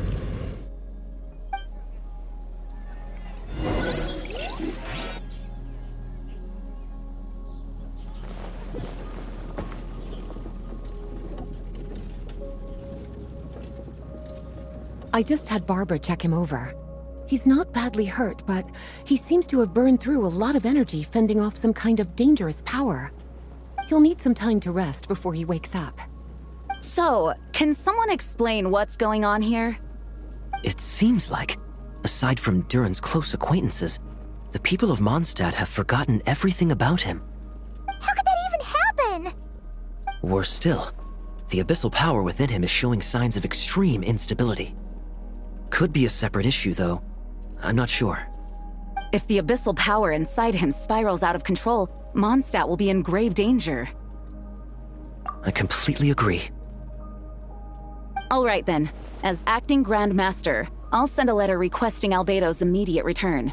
Until then, the Knights will watch over Duran. That's pretty much all we can do right now. Also, allow me to look after this book for now. If you need to consult it, just drop by my office. Do you think the book might have something to do with what's happening? It's just weird that Alice still hasn't contacted us. Maybe we should head back inside the book and take another look.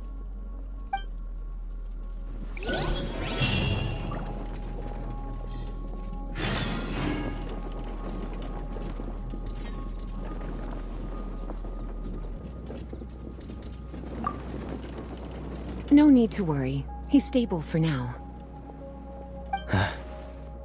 Klee was really looking forward to hanging out with Durin. We'd better not tell her what's happened to him just yet. I'll have the Knights notify you as soon as he wakes up.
Looks like Durin's woken up.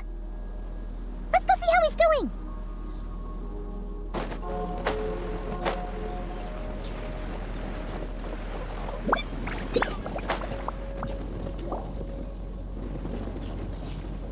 Jean!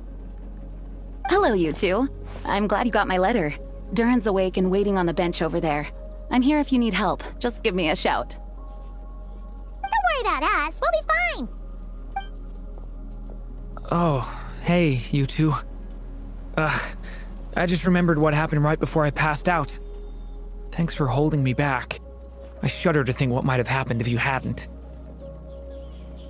I'm fine now. It's just... a lot of people seem to have forgotten me. Don't worry. We'll figure out a way to fix this. Why don't you start by telling us what happened? It felt so strange. After I realized no one recognized me anymore, I suddenly felt like I'd completely lost contact with my body. Abyssal power lies sealed within this body I inhabit. So when I lost my connection to it, I lost control of that power too.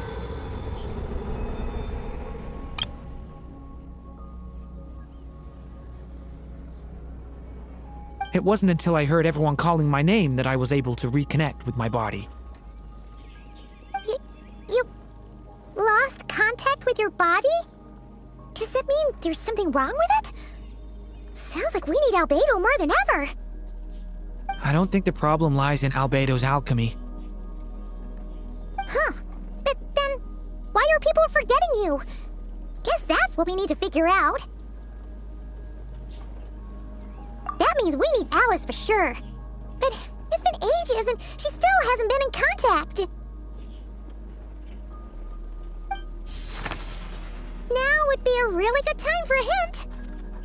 How could the story's budding branches even hope to reach beyond the towering walls? Leaving the castle, the witch went off in search of the tallest, grandest tree in the whole world. High up in the canopy of that tree, she sought a resting place, a refuge where the little sapling might take root. Go to that place, for it was there that the sapling felt its first breath of wind. Huh? Was that another clue? Does that mean the story isn't over yet? Leaving the castle. It just occurred to me. If this story is all about my own experiences, then wouldn't what happened after I left Simulanka be part of it too? But how could she possibly know exactly what would happen? And even if she did, how could we know when the story was complete? Yeah. Since we can't reach Alice right now, we'll just have to get to the bottom of this ourselves. But first, we gotta figure out where this riddle wants us to go. The tallest, grandest tree in the whole wide world. Huh. The only place that ever gave me that feeling was the one I ended up in right after leaving Simulanka. They had great coffee there too, and so many books you'd never run out of things to read. Think about it. Our search in Mondstadt began in a library, right? Well, Sumeru City's got one of those too, and it's absolutely huge. What do you say? Should we try looking there? Huh. That does kind of make sense. And it's not like Paimon's got a better idea. Alright, let's just give Jean and the others a heads up first. Well, it sounds like you've got a plan, so I won't interfere. All I ask is that you stay safe. Albedo won't be back for some time, and until he is, we can't know for sure how dangerous Durin might be in his current state. I'm so sorry about what happened before. Believe me, I'm not blaming you, and neither is anyone else here. If anything, it's the opposite. We're all just worried about you. Worried? About me? Come with me. I want to show you something. As soon as they heard you were awake, they all hurried over to see how you were doing. You all came to see me? A little birdie told me you're working on finishing a storybook. So maybe all those people losing their memories is just a plot twist waiting to be resolved. Miss Lisa, you always seem to know how to put my mind at ease. Please, everyone, don't worry about me.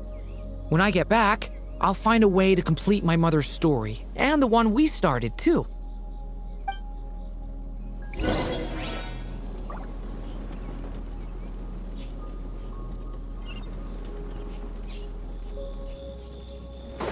I'll catch up.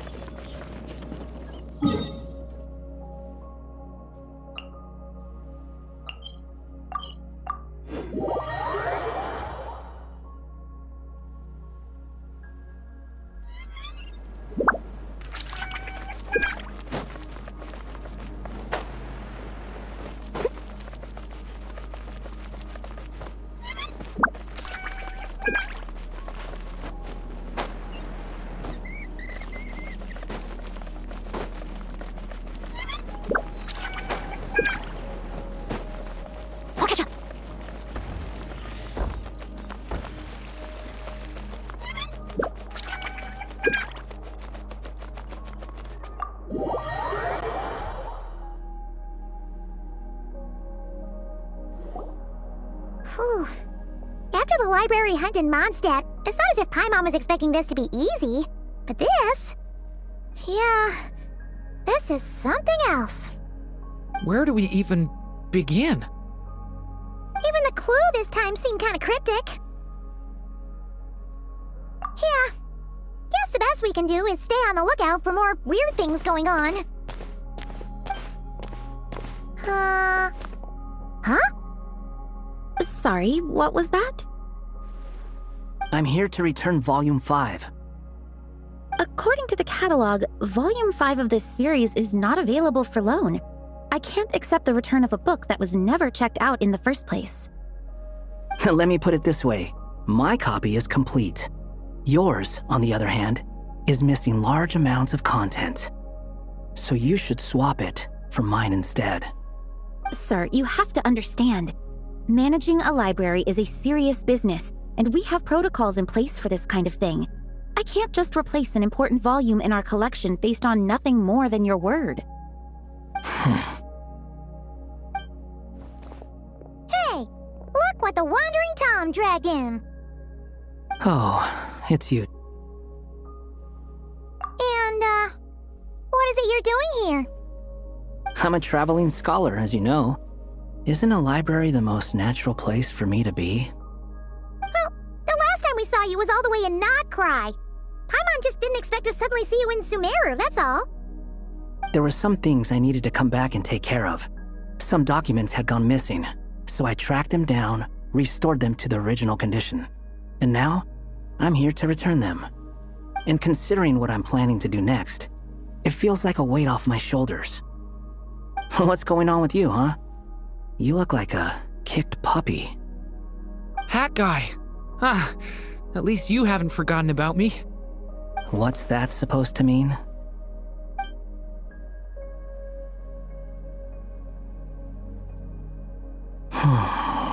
So it's been getting worse. Sounds like you know something we don't.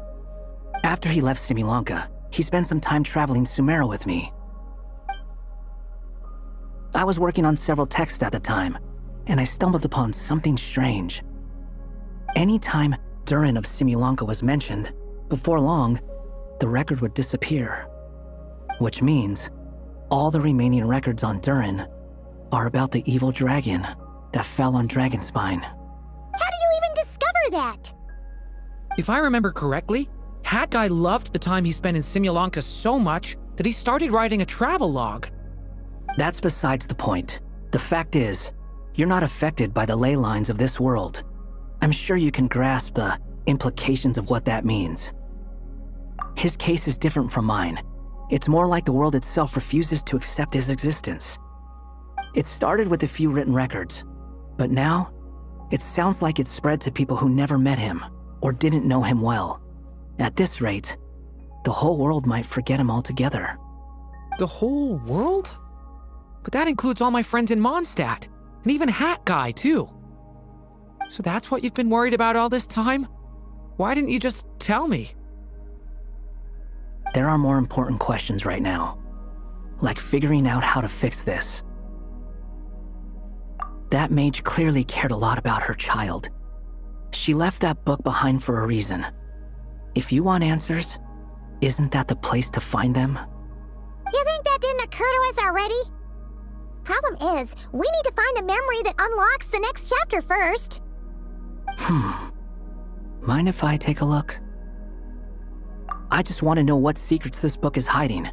Besides, I've run into a bit of red tape, so I've got time. Of course. Be my guest.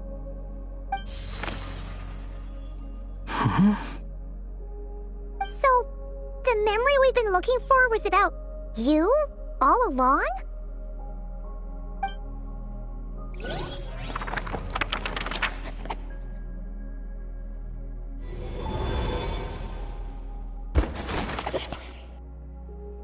The little dragon became companions with a stray cat with dark blue fur.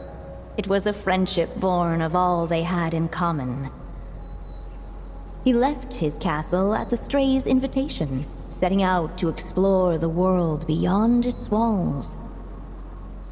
There, he grew fond of the outside world, eager to make friends and share the story of his life. Taken by the dragon's story, the stray tried to write it down. But he soon realized that no matter how he tried, it would always warp into the evil dragon's tale.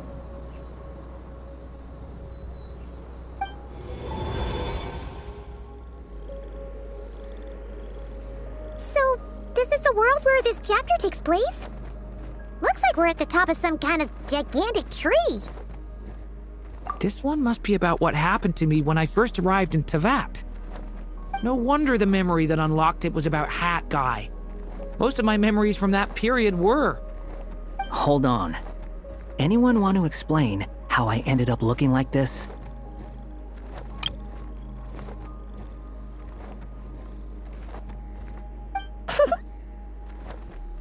Maybe you've become a character in the story too. You see me as a stray cat?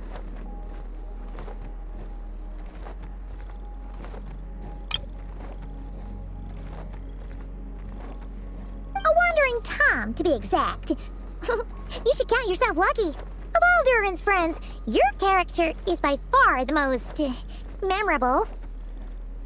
Maybe it's because I've known Hat Guy for longer, so my impression of him is more vivid than the others. Vivid? Then how come you haven't changed one bit? Guess that means the impression the Traveler left was so vivid, it didn't need changing.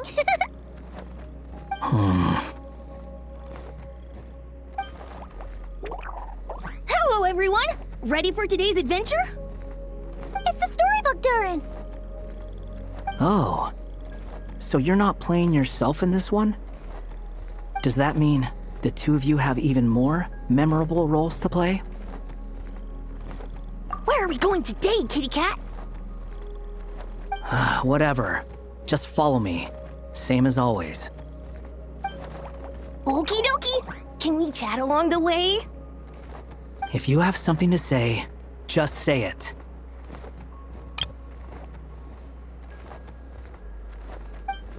Was that seriously how the two of you communicated when you first got here? Yep. Anyway, how do we get ourselves out of here? Usually, the narrator gives hints to help us figure out what to do. Speaking of which, about time we got some of those, don't you think?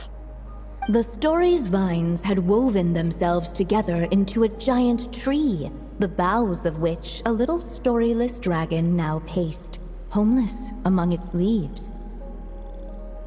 He had to find a way to leave this place and set off in search of a home of his own. If he stayed, the world would erase him from its memory altogether. To leave this place? But where am I supposed to go? The little dragon felt completely lost. Just like the vines, the road ahead branched off into different directions, twisting and turning before disappearing into the mist. But as luck would have it, a prophetess waited up ahead. Perhaps she might know where each path might take him.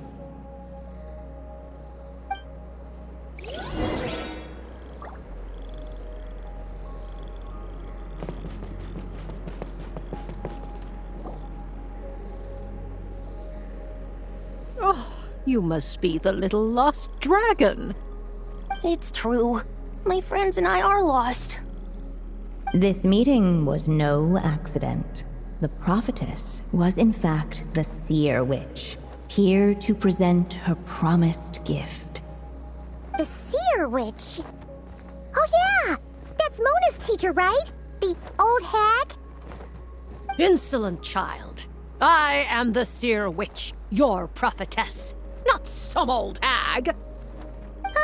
Sorry! Now, little lost dragon, I have come to bestow the gift I once promised. A prophecy.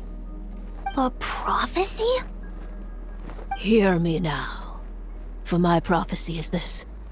One day, the dragon from beyond the castle shall be reborn, and none may avert its coming. The wind took the prophecy and swept it off into the distance. And so, the little dragon was shown a path to wander.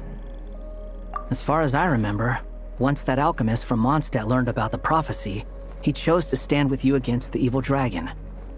So, what does any of this have to do with you being forgotten? Oh, wise witch of prophecy! Could we trouble you with another question? As enigmatic as she was elegant, the seer witch spoke no more, for her thoughts had long since returned to the starry firmament above. Ugh! Just when we actually needed her! The seer witch was my mother's friend, so the prophecy she just gave should turn out to be helpful. Well, it's not like we've got better options. But if all we need to do is leave this place, which path should we take? Why don't we take a look around?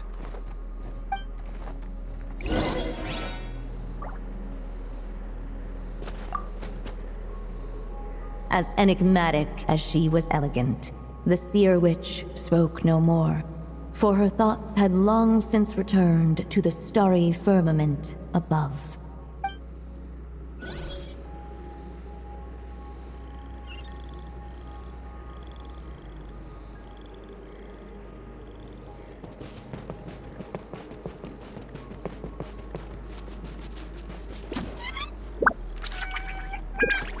Unless the little dragon kept moving, eventually, he would be forgotten.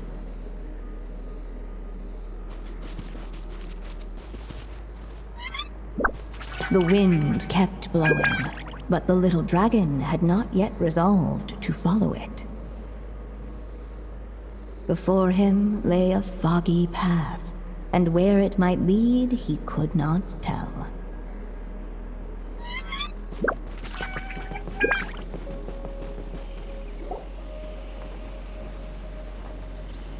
If we go this way, we'll be heading back to Mondstadt, just like we planned. Out of all the options so far, this seems like the safest, right? At least we know what happens next. He helped stop the evil dragon from returning, gets a new body, makes a whole bunch of friends, who all just forget about him. But you didn't forget, Hat Guy. I'm just saying, choosing this path wouldn't solve the main problem. You'd still end up being forgotten. Huh. I'm not against choosing this path. I just wonder what secrets it might be hiding. Let me think about it.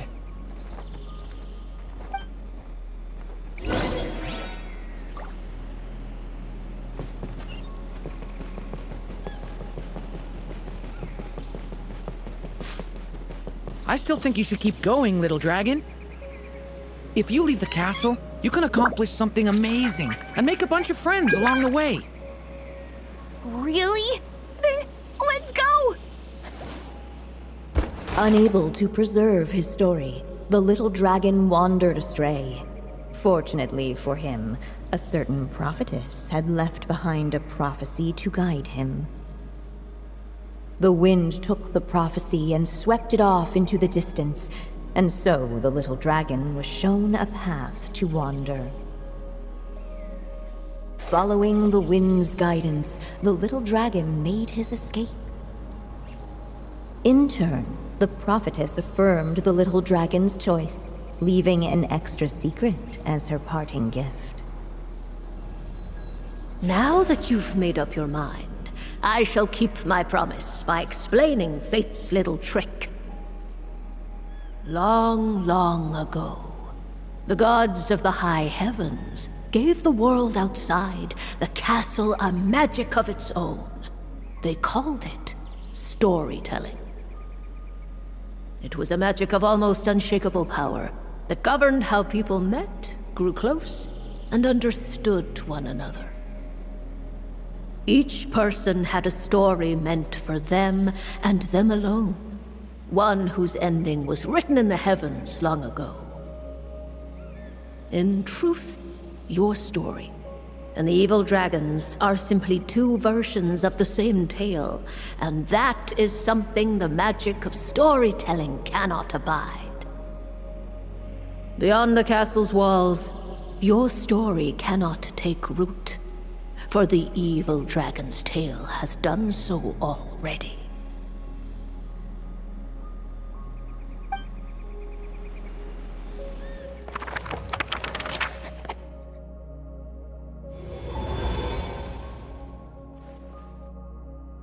So, that was the secret? Huh.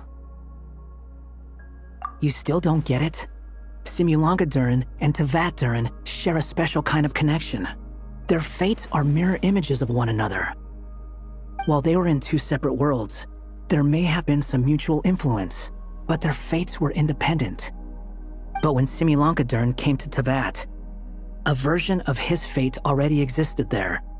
So, how can two fates exist at the same time? The answer is, they can't. The rules of this world don't allow it. You can't return a book you never checked out in the first place. So, what's Durin supposed to do? Those mages seem to have come up with quite the ingenious solution.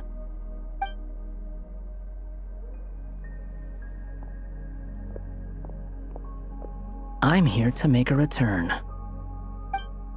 As I said, there's no record of Volume 5 of this series ever being checked out. Then just think of this as Volume 6.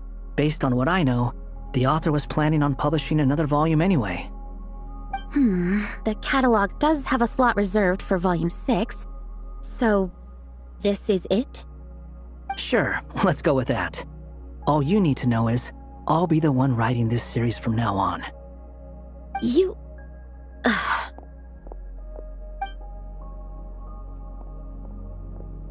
What are you up to this time? Remember the red tape I mentioned before? Well, I just took care of it. Now, I guess you'll be off to see your alchemist friend? It should be pretty obvious by now. He has the answers you're looking for. Well, we do have a whole bunch of things to confirm with Rubedo, that's for sure.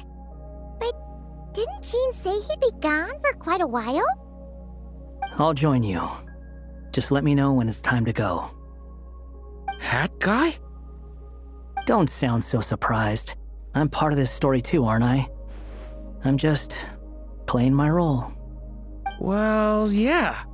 But it's not that. I just feel like you want to help, but something's holding you back.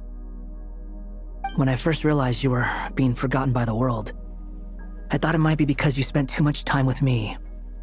I even thought cutting our ties might be the only way to fix it. Why would you think that?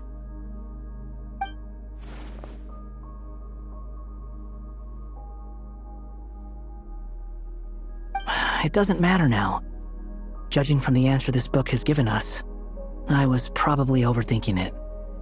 Just as well, with the ley lines rejecting him like this, the people who still remember him are his only remaining connection to this place.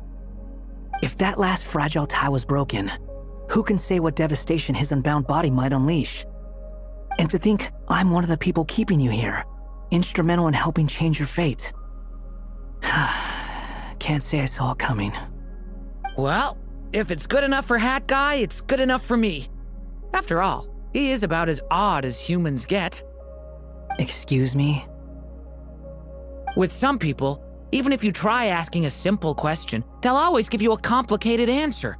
And the more you ask, the more complicated it gets. Truth is, Hat Guy's just that kind of guy. Whatever.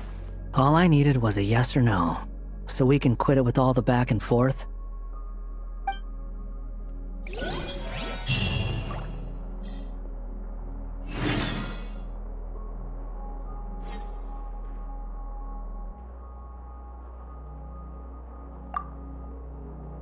If you feel like stepping back into the story, just come find me.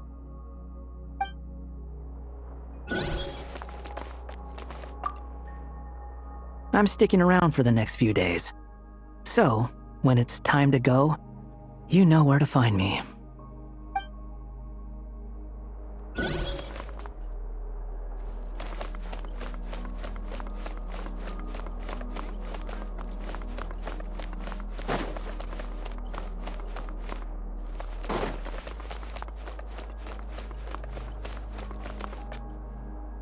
Someone needs assistance.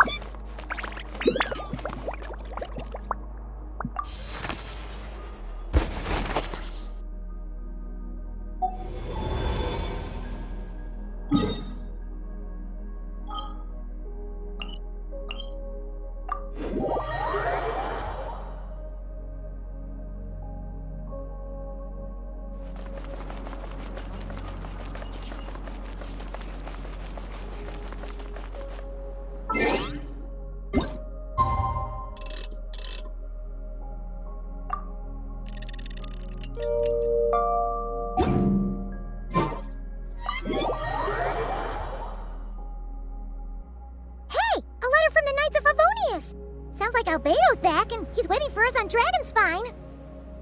No time to waste! Let's get going!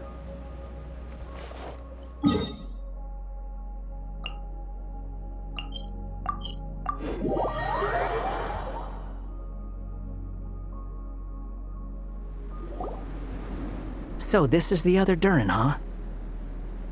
If this had been the dragon that ended up being revived in Mondstadt, there's no telling what kind of calamity that people would have had to endure.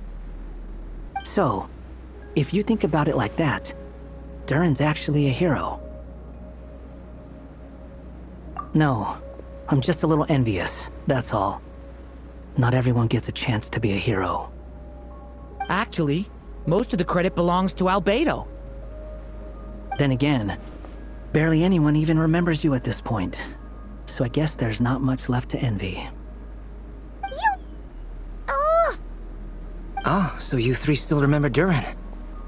Looks like the memory loss hasn't spread to close friends. Yet. I guess that means my memory of you must still be complete as well. Rubedo. You're finally here! Oh, boy, do we have a whole pile of questions for you! Oh, you're here too? I think I've pieced together some of what happened to him. But what's your take on things?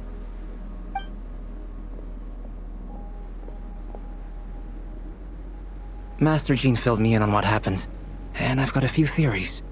But let's get on the same page first.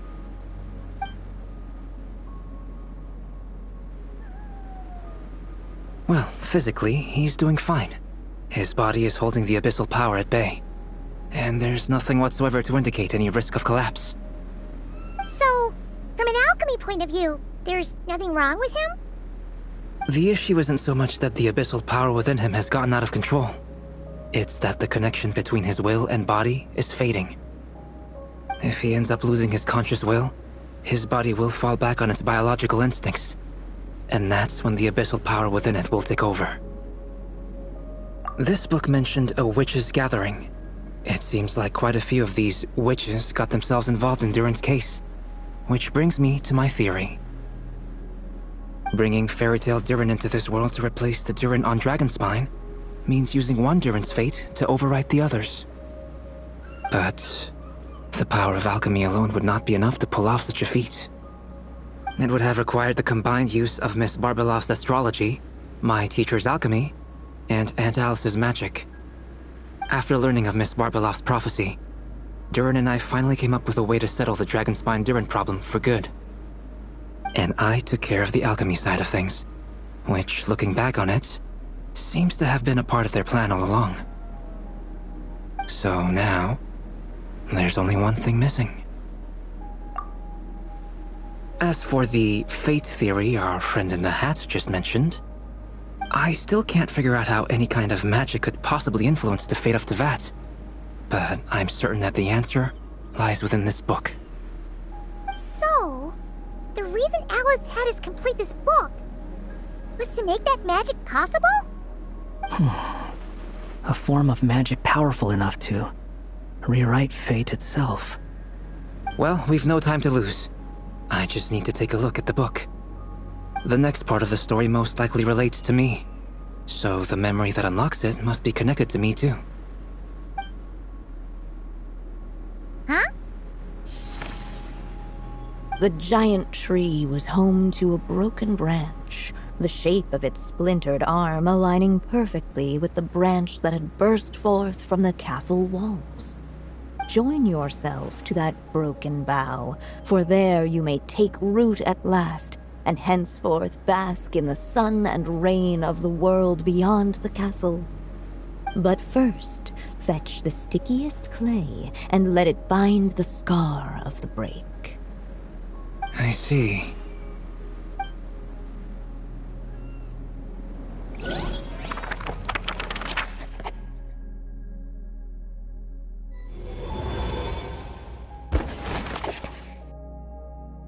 Guided by the breeze, the little dragon arrived at an alchemist's workshop.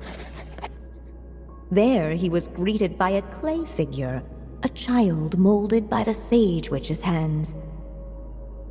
Though gentle in appearance, he had inherited his mother's cold, sharp wisdom. And he was determined to avert the calamity the evil dragon would bring, and so was his helper, none other than the little dragon himself.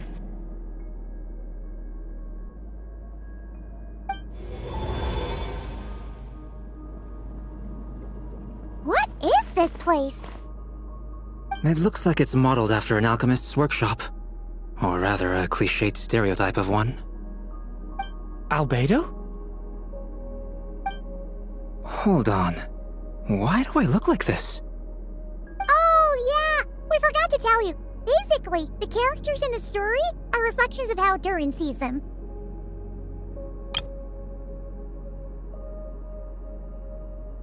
At least you're still human-shaped?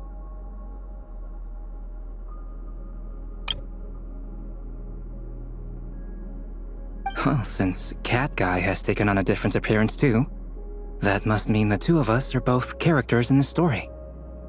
But you, Paimon, and Durin haven't changed at all. You must be special figures in some way. I'd like to know more about that too. But seeing as none of them can explain it, let's just concentrate on moving the plot forward.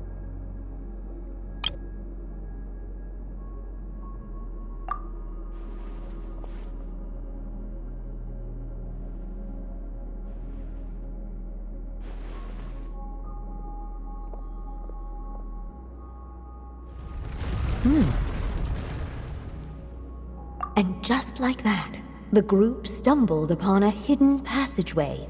Intricately crafted, it seemed to lead them towards another exciting chapter of the tale. Come on! What are we waiting for? Next chapter, here we come! Ouch! But this was a chapter that had not yet been written. Ahead of them was a storyless void, and they could go no further. What? Then what's the point of having a path here? Sounds like a pretty bad habit for a writer. Over here. I found something. What the clay figure found was none other than the evil dragon's heart itself. Though the creature had perished long ago, its heart was still there, pulsing away and growing warmer with every beat. And the clay alchemist knew what it meant. That the evil dragon would return one day, just as the prophecy had foretold. Yet, guided by his mother's wisdom, he foresaw another fate. If only the alchemist could bestow this heart upon the little dragon, he might be reborn in the evil dragon's stead.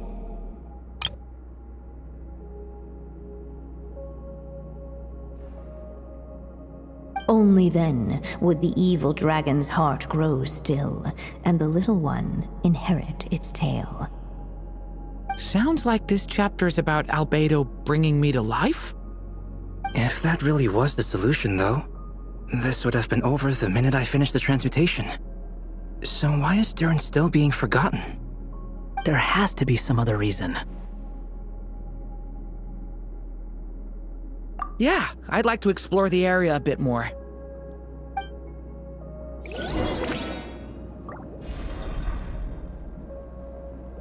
Unless the little dragon kept moving, eventually he would be forgotten.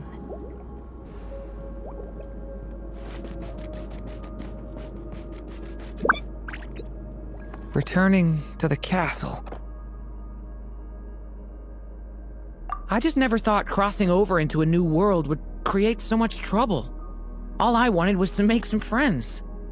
I'm starting to think I kinda miss being in Simulanka. You might look back on it with fondness, but if I were you, I wouldn't miss it. Why? Sometimes, moving on with your life comes at a cost. But that's better than going nowhere at all. You don't have to worry, Durin. No matter what problem you face, there will always be a solution. Okay. Sometimes I wish I could just go back and see it again.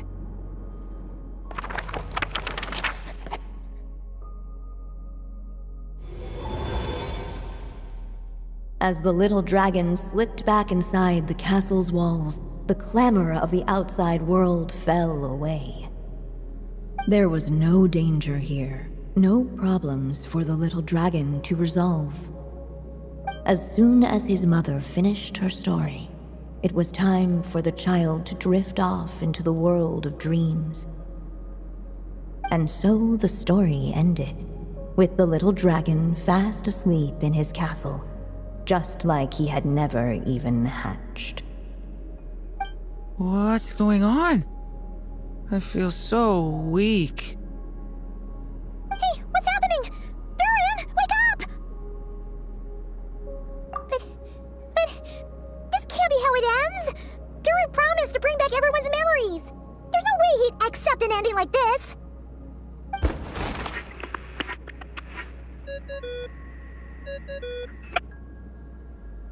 Hello, children. If you're hearing this recording, it's because you've reached a certain ending. You may have noticed that little Durin's experiences have been written into the pages of this book. Well, you should know that in the same way, its ending will also be written onto him. So be careful, because triggering a bad ending could be somewhat problematic. Let me guess. You're upset that I didn't warn you earlier? Don't worry, though. I've thought it all through.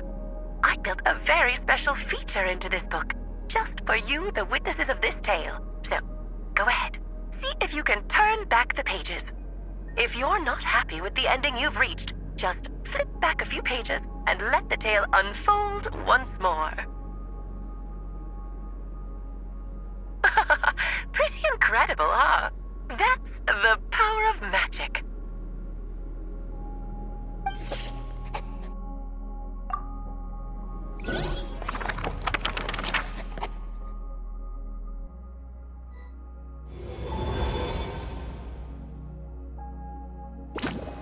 Unless the little dragon kept moving, eventually he would be forgotten.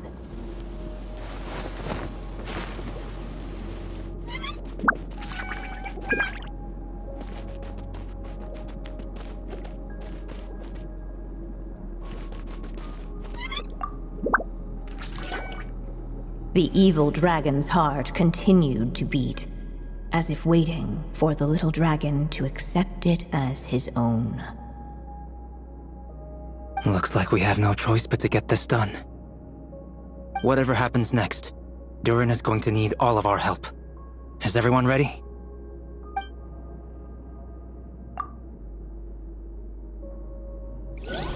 What the clay figure found was none other than the evil dragon's heart itself.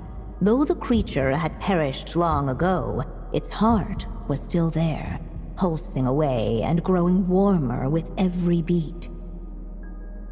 And the clay alchemist knew what it meant. That the evil dragon would return one day, just as the prophecy had foretold. Yet, guided by his mother's wisdom, he foresaw another fate. If only the alchemist could bestow this heart upon the little dragon, he might be reborn in the evil dragon's stead. Only then would the evil dragon's heart grow still, and the little one inherit its tale. At last, the little dragon accepted the evil dragon's heart, and a new life came into being. The evil dragon's heart beat in his chest, and the little dragon's soul guided him forward. Thus did the prophecy hold true, even as fate had been rewritten, and so was the little dragon born anew.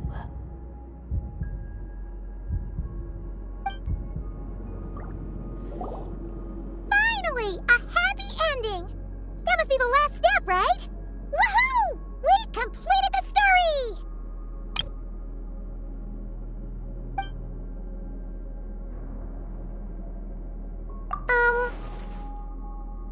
Born anew, the little dragon set off once more, his story far from over. Huh? So, that wasn't the end? What comes next might be the most crucial part of all. The real last step. If fate really is as devious as they say, then I say, show us what you've got.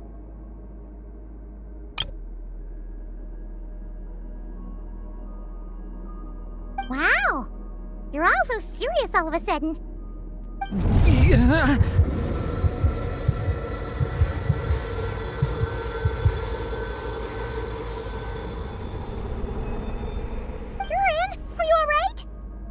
The evil dragon's heart was now one with the little dragon, yet the dark power within it still lingered.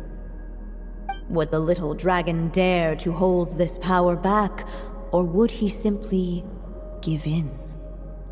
Hey! What kind of question is that? Of course he's gonna control it! What choice does he have? Time is running out. So, will the little dragon dare to hold this power back, or will he simply give in? What's up with the narrator?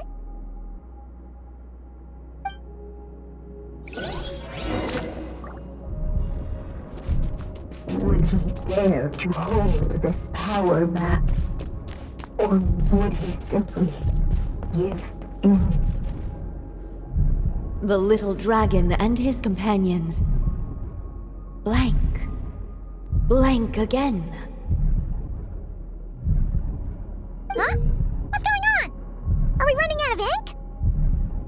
Once the ink runs out, is that the end of the story? I had a feeling this would happen. What's happening to the others? Now that the story's ink was spent, all that lay ahead were blank pages.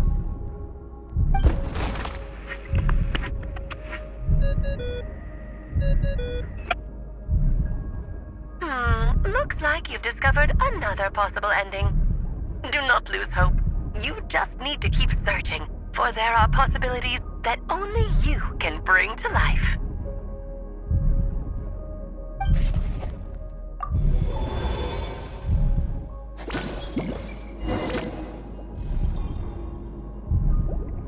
Would he dare to hold the power map, or would he simply give in? Ahead of them was a storyless void, and they could go no further. Would he dare to hold the power map, or would he simply give in?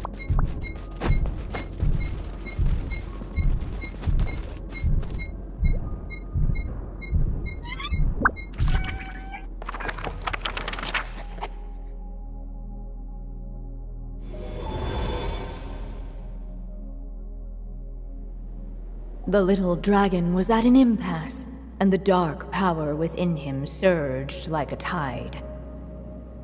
Unchecked, the darkness engulfed everything around it, including the little dragon's soul. The little dragon's story faded into nothingness, and in the world beyond the castle, only the evil dragon's tale endured. Is this me? And so the story ended, with the little dragon fading from sight, leaving nothing but the evil dragon's shadow in his place. Oh no! That means Durin... What do we do now?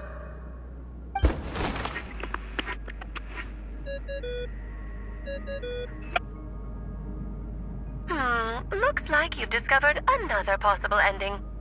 Do not lose hope. You just need to keep searching, for there are possibilities that only you can bring to life.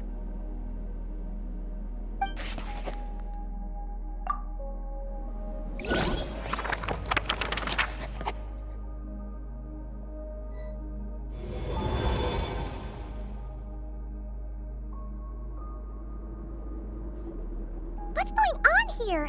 Why isn't the story letting Durin just suppress the abyssal power? It keeps getting stuck.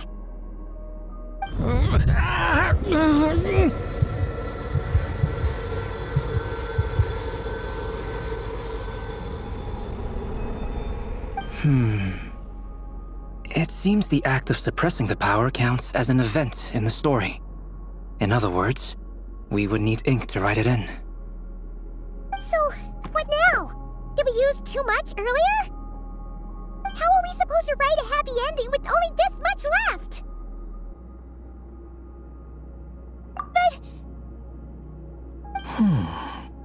Well, this is Durin's story.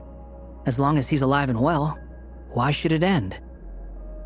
If there really is such a direct correlation between the story and his fate, I may have a potential hypothesis. Durin was, and still is in essence, a storybook character, written into being by M. From the moment he was born, he has always dwelt within her story.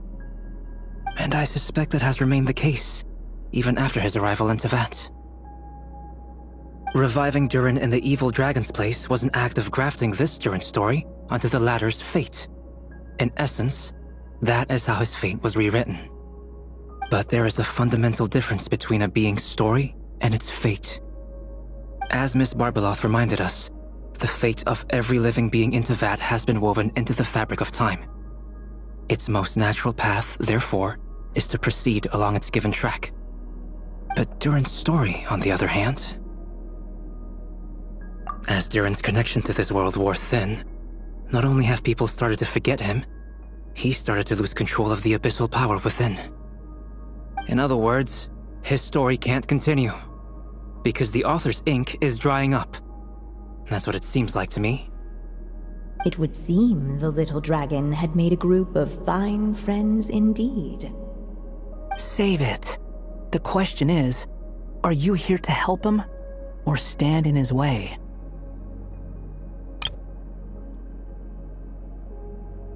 This is as far as the story can go. What path will you choose? I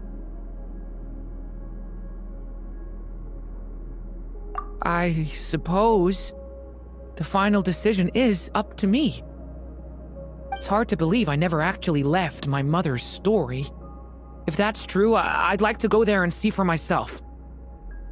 By there, I take it you mean the blank pages of the unwritten chapter ahead?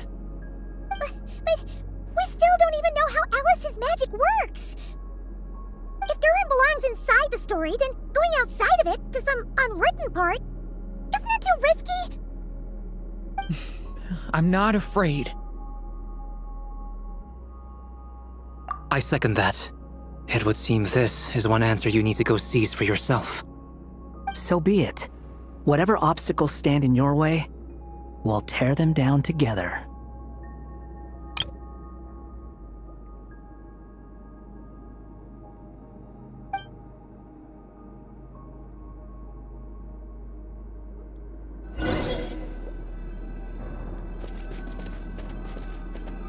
Facing that invisible wall, it was as if the little dragon was staring at the uncrossable edge of existence itself.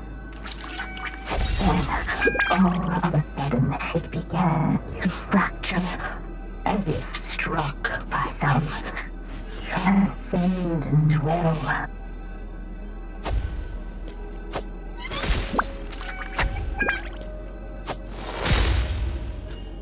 Gotta keep going.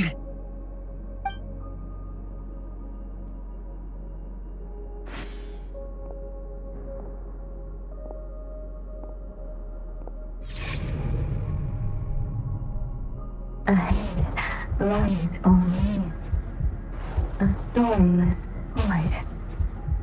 My consciousness is slipping away.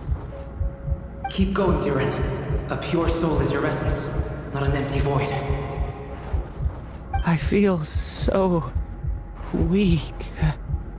Stand tall, Durin. You are not some amorphous idea. The body I made for you is flesh and bone. Am I truly alive? Yes, Durin, but you must keep going. You're as alive and real as I am.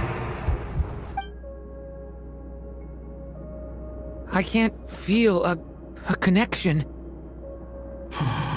You're not alone in this world, Durin. At the very least, you have me.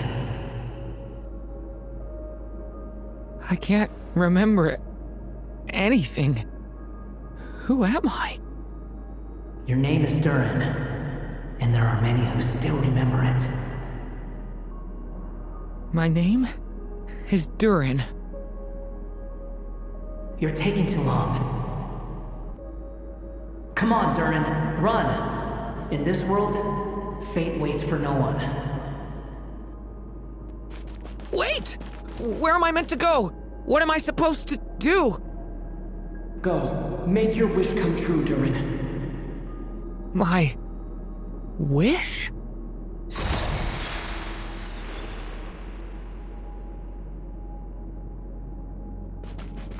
Your story's not over yet!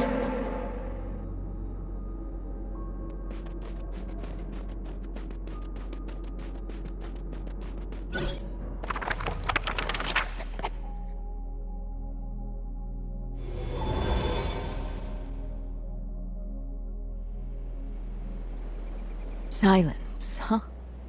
Have you nothing to say about my proposal? Let me get this straight. You want to graft your story onto this unfinished thread of fate, and in doing so, not only rewrite that fate, but allow the story to live on. Quite the brilliant idea. Still, The story's survival depends entirely on whether the author keeps writing. Exactly. And the moment foretold by the prophecy is still centuries away. I see. I thought my own ignorance might be the problem. That I'd asked more of the noble science of alchemy than it could ever deliver. Or that I had failed to discern the heavenly signs and grasp the secret truth underlying the prophecy. Little did I imagine that time itself would prove to be the greatest hurdle of all. Well, my friend, this has been a most intriguing experiment. And from an academic perspective, at least, I don't think it was a bad proposal. Someday, the prophecy will come to pass. So remember, my friend, much like the stars themselves, there will always be something that transcends the test of time. Thank you, everyone. You've helped me so much already. But, Alice, I still have one final favor to ask of you. Will you lend me your magic one last time, just enough for me to keep his story alive until the prophecy is fulfilled? You mean you want me to extend your lifespan? No, not in that sense. As Rheindotter once told me, the laws governing life and death are among the most unyielding in this world. I'm well aware of that. Whether it lasts a day or an age, the span of one's life is determined by fate alone. If I tried to breach that law by force, I'm afraid I would lose what makes me human. This is not a path I want to go down. If I am to die, then I shall die a human. So what is it that you want me to do? I would like you to send this pen of mine into the future. I see. Then perhaps there really is a way I can help. I could create a kind of story magic to take over the writing once you're gone. Oh, but for it to work, you would need to provide enough of your own words for it to learn from. How much? Oh, an immense amount. So much, in fact, that you would have to spend the rest of your life writing. And even then, I'm sorry to say, it would not last forever. No matter how much you write, there is a limit to the number of words you can leave behind. But the world itself will never stop changing. Someday, perhaps, even your entire corpus will not be enough for the magic to continue describing this world. And when that happens, the story will end. Still, it's worth a try.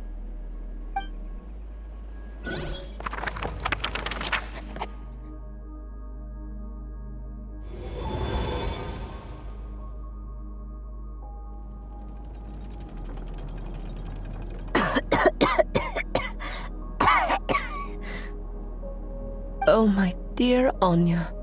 Even after all this time, you're still... Look at you. You should be enjoying your old age in peace and quiet, especially now that things are finally returning to normal after that terrible calamity. Once he leaves Simulanka, things will only get more complicated. If his story is to continue, there needs to be more material for the magic to draw upon. I'll just have to skip over some of the less important details. Anya, why do you insist on sending him out of the storybook world? Why must he face his fate into that? Why not just let him remain within the story? With my magic, even fate's curse could be undone and he could live happily ever after. I suppose. In fairy tales, all it takes is a heartfelt wish. And even a wooden puppet can turn himself into a real boy and live happily ever after. That's just how fairy tales end, isn't it? But have you ever wondered what happens to the main character after the ever after? Tell me, Alice, in your eyes, what would be a writer's greatest regret? To leave a story without an ending. Not a bad answer. It's true, many writers come to consider that their greatest regret, but I see things differently. My greatest regret is that every story I write has to come to an end in the first place. Anya. No matter how brilliantly a character shines, the moment their story ends, their potential is lost forever. For them, the story itself becomes an inescapable fate. But what if, instead, I could place my pen in their hand and let them continue the story themselves? You mean? You said it yourself. I can only leave so many words behind. Even with your magic, the idea that I could keep the story going until the prophecy comes to pass is wishful thinking at best. But I've found a way to use your magic to transform some of my finished stories into a special kind of ink. This ink is a magical medium he can use to complete the story the way he wants to. For what is storytelling but another kind of magic? And if he can experience the whole tale himself while leaving behind his own wishes and aspirations, even once he reaches the chapter where I stopped, he'll still be able to carry the story forward on his own. And so, by leaving him this ink, I can entrust him with the responsibility of writing his own story. A character with the power to write their own story. That way, he'll finally be free from the cage that is my pen. And like anyone else living in the real world, he can go on to create a life of his own. And you no longer need to worry about the constraints of my magic. What a brilliant idea, Anya! But there are still risks. First of all, once he arrives in Teyvat, he'll have to rely entirely on the story you left him to maintain his connection to that world. As you gradually hand over creative control, that connection will grow weaker, and at some point, he might lose it altogether. But at the same time, he'll also have the chance to forge that connection for himself. The issue is, this method taps into too many of Teyvat's core secrets. Any overt hints you try to leave will be erased in no time. In fact, it'd be hard for you to leave anything at all to guide them. We still have the story itself, though. I can use that to show them the way. It's entirely possible he burns through all your ink, never reaches the chapter you had in mind, and gets stuck roaming the chapters of his past. But despite all that, I still believe in what this child can become. His hopes and wishes can be his ink, so he won't be trapped by mine running dry. Oh, what the writer you are, Anya. Your imagination never ceases to amaze. And you do know how much I love a happy ending. You shall have my help, my dear. Thank you, my friend. Well then, my child, do you understand what you must do? Yes, I think I do. It's my turn to keep this story alive. Then what's holding you back? What will become of you after I take up this pen? I will fade away. There will no longer be a reason for me to go on existing. My child, or your mother, I should say, passed away long ago. The voice you're hearing is nothing but a magical echo that has now fulfilled its purpose. You needn't feel so reluctant to let me go. I know my mother died long ago. It's just, when you lose your mom too soon, it's hard to tear yourself away from the stories she used to read.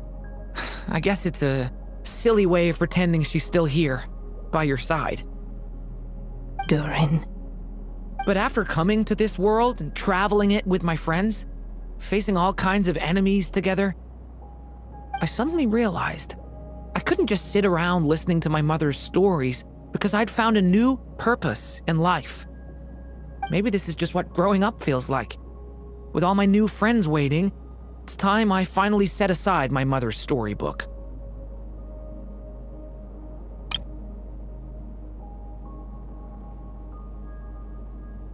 I'm ready to grow up now, Mom. Then take this.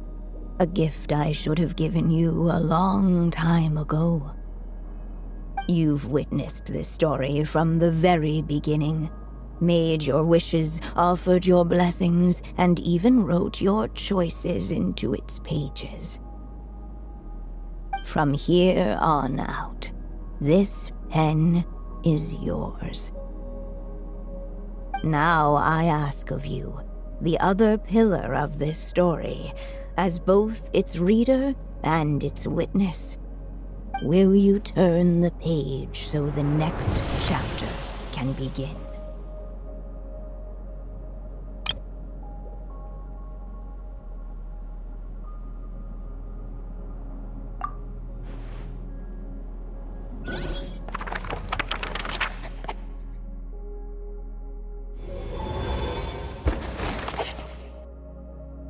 Suddenly, and without warning, the powers of darkness struck.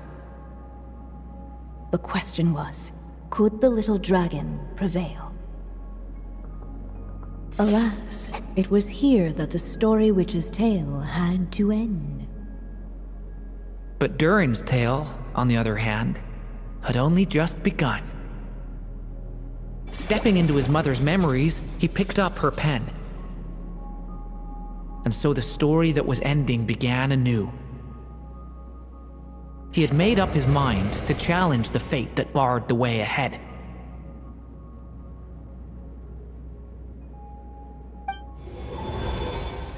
Looks like this is the final step. A chance to strike back at fate? Now that's not something that comes knocking every day.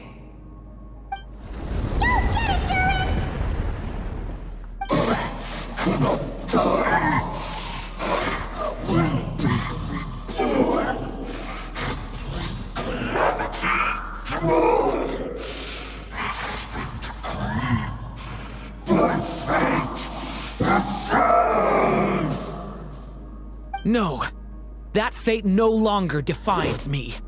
In the end, only my story shall endure.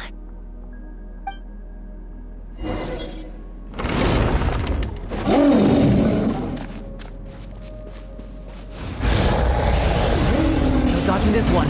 Here, I'll help lift you up. Only my story shall endure.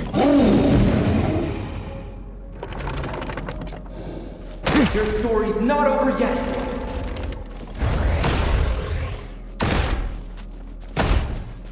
Looks like there's nowhere to hide. Here, I'll cover for you. Watch! This time, the light prevails!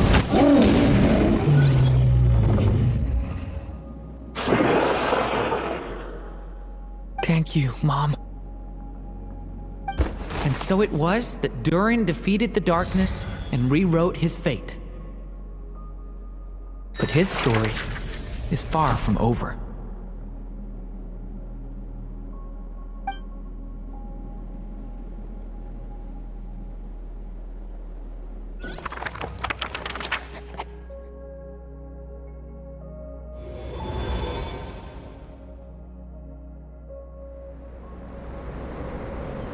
Is everyone okay? We're fine, thanks. And hey, we all saw how you fought back there. That was awesome! I have to admit, I do feel like something in me has changed. I owe you all so much. Without your help, I don't know if I could have ever made it this far. Just a shame I could only help out from the sidelines. Like I said before, it's not every day that you get to put fate in its place. Well, I'm sure you'll hear it someday. Hear what? The chance to strike back at fate knocking at your door. Yeah, maybe someday. Allow me to just check one thing.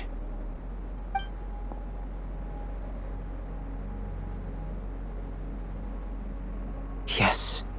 The abyssal power within you has stabilized again. And those strange symptoms you were experiencing seem to have completely disappeared. Oh, thank goodness! I wonder what it means, though.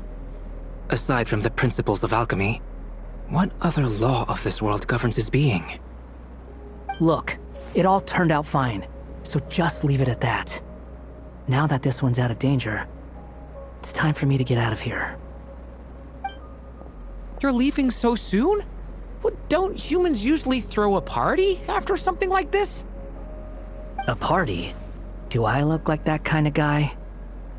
Anyway, come find me again next time you're in trouble. That's what friends are for, right? In a way, though, he is right.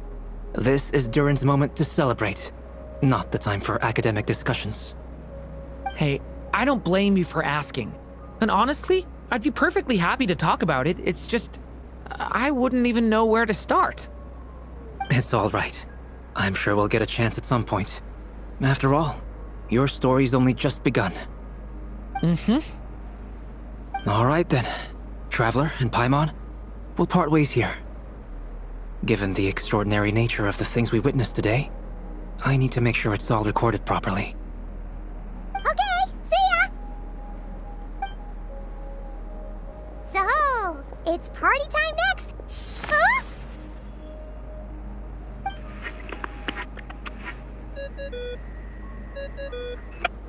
Congratulations on completing your mission.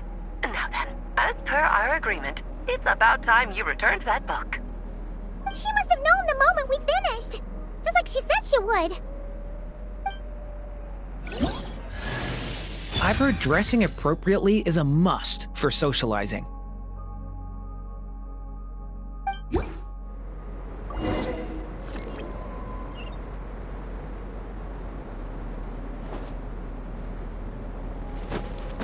Someone needs assistance.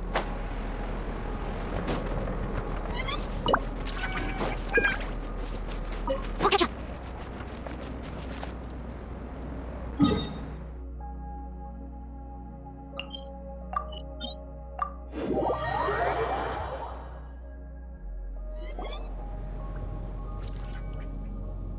Oh, my writer and witness. It's been quite the journey, hasn't it? You had special plans for the Traveler from the start, didn't you? But of course, that goes without saying. For a story to live on, it needs both a writer and a reader. Only then can my magic take effect. I chose the Traveler as the witness because of the special nature of who he is. It's not easy finding someone with that kind of background, you know. For a moment, I even considered taking the role myself.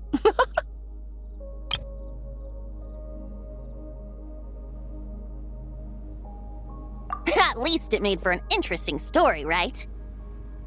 Huh? What are you doing here, tone-deaf bard? With the Hexenzirkel carrying out such a risky experiment in Mondstadt, it didn't cross your minds that the Animo Archon might be slightly curious? Sorry for the trouble, Lord Barbados. Think nothing of it. I dare say the Animo Archon quite enjoyed coming along for the ride. Now then, as agreed, let us see the fruits of your labor. Here, please take a look. Well. Somehow, despite all my careful planning, it still turned out to be full of surprises. It never even crossed my mind that Rhindotter's child would be capable of handling that kind of alchemy in her stead. When he asked for help with the materials, oh my, I nearly couldn't believe it. If only the others were here too. We could all celebrate together. I'm right here, you know.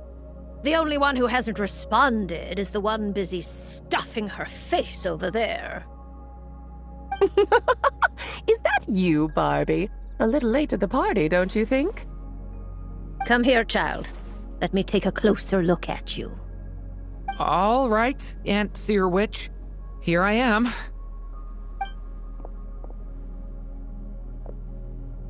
Just as I thought. This child's fate does not appear among the stars. Anya has accomplished what almost no one before her could. What does that mean? Child, all you need to know is that you're very lucky indeed. Oh.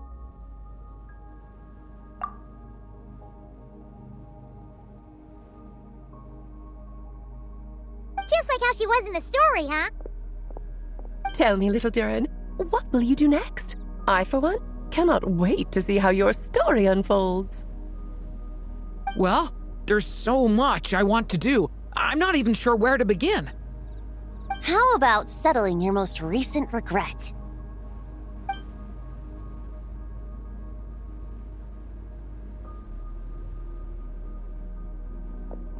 Not so fast, Tone-Deaf Bard! What exactly did you just tell Durin to do? To make a long overdue wish come true. Thank you once again, Alice. How much time do you have left?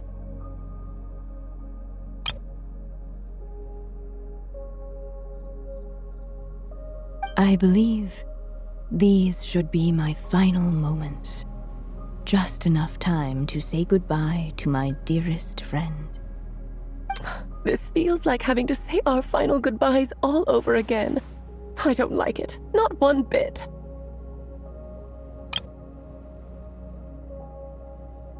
I don't know how to respond to that. Strange. You were always such a cheerful figure in my stories. I even dubbed you the Merry Witch, you know. Oh, please. You know full well it was your stories that first taught me what true pain and sadness felt like.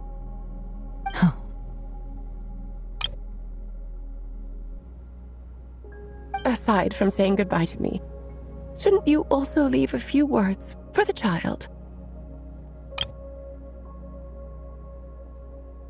Since the book will be his to continue, why don't you write him a little parting note? There's no need. His mother already did that long, long ago. All that remains is for me to convey it on her behalf.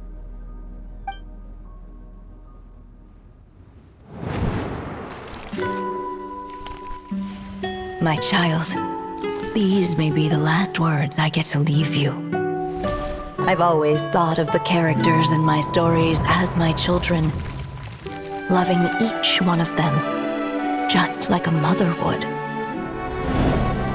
But you are the most extraordinary of them all. You alone can defy the fate of this world and write the perfect ending to my story. You alone shall leave these pages for a future I will not see. Still, I say to you, fly, my sweet child. Just like a forest breeze yearns for the open sky, head into the unknown and seek an adventure to call your own. If you meet a dragon bright as 1,000 jewels, dance through the air together. You are not alone, for this world has accepted your place in it. Do not lose heart. You still have many wishes left to fulfill. A long tale awaits you, my love. Let songs and flowers be the ink that fills its pages. Take my pen and use it to continue your story.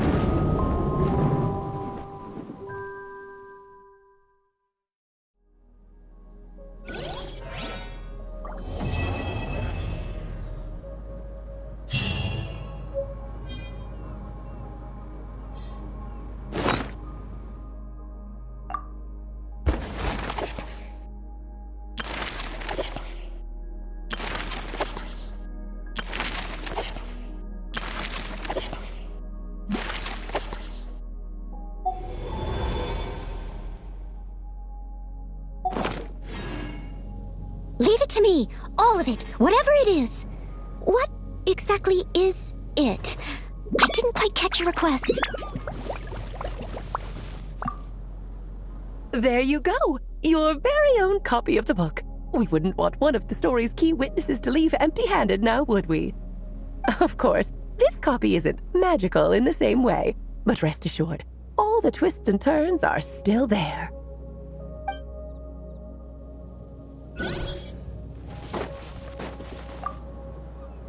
And so they flew together, Durin and Dvalin, over the skies of Mondstadt. Who'd have thought such words could ever have described a happy ending, huh?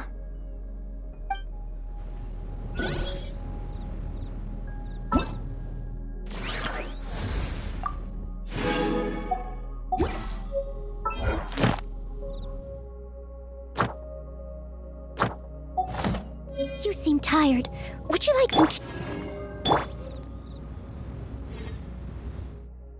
All in a day's work.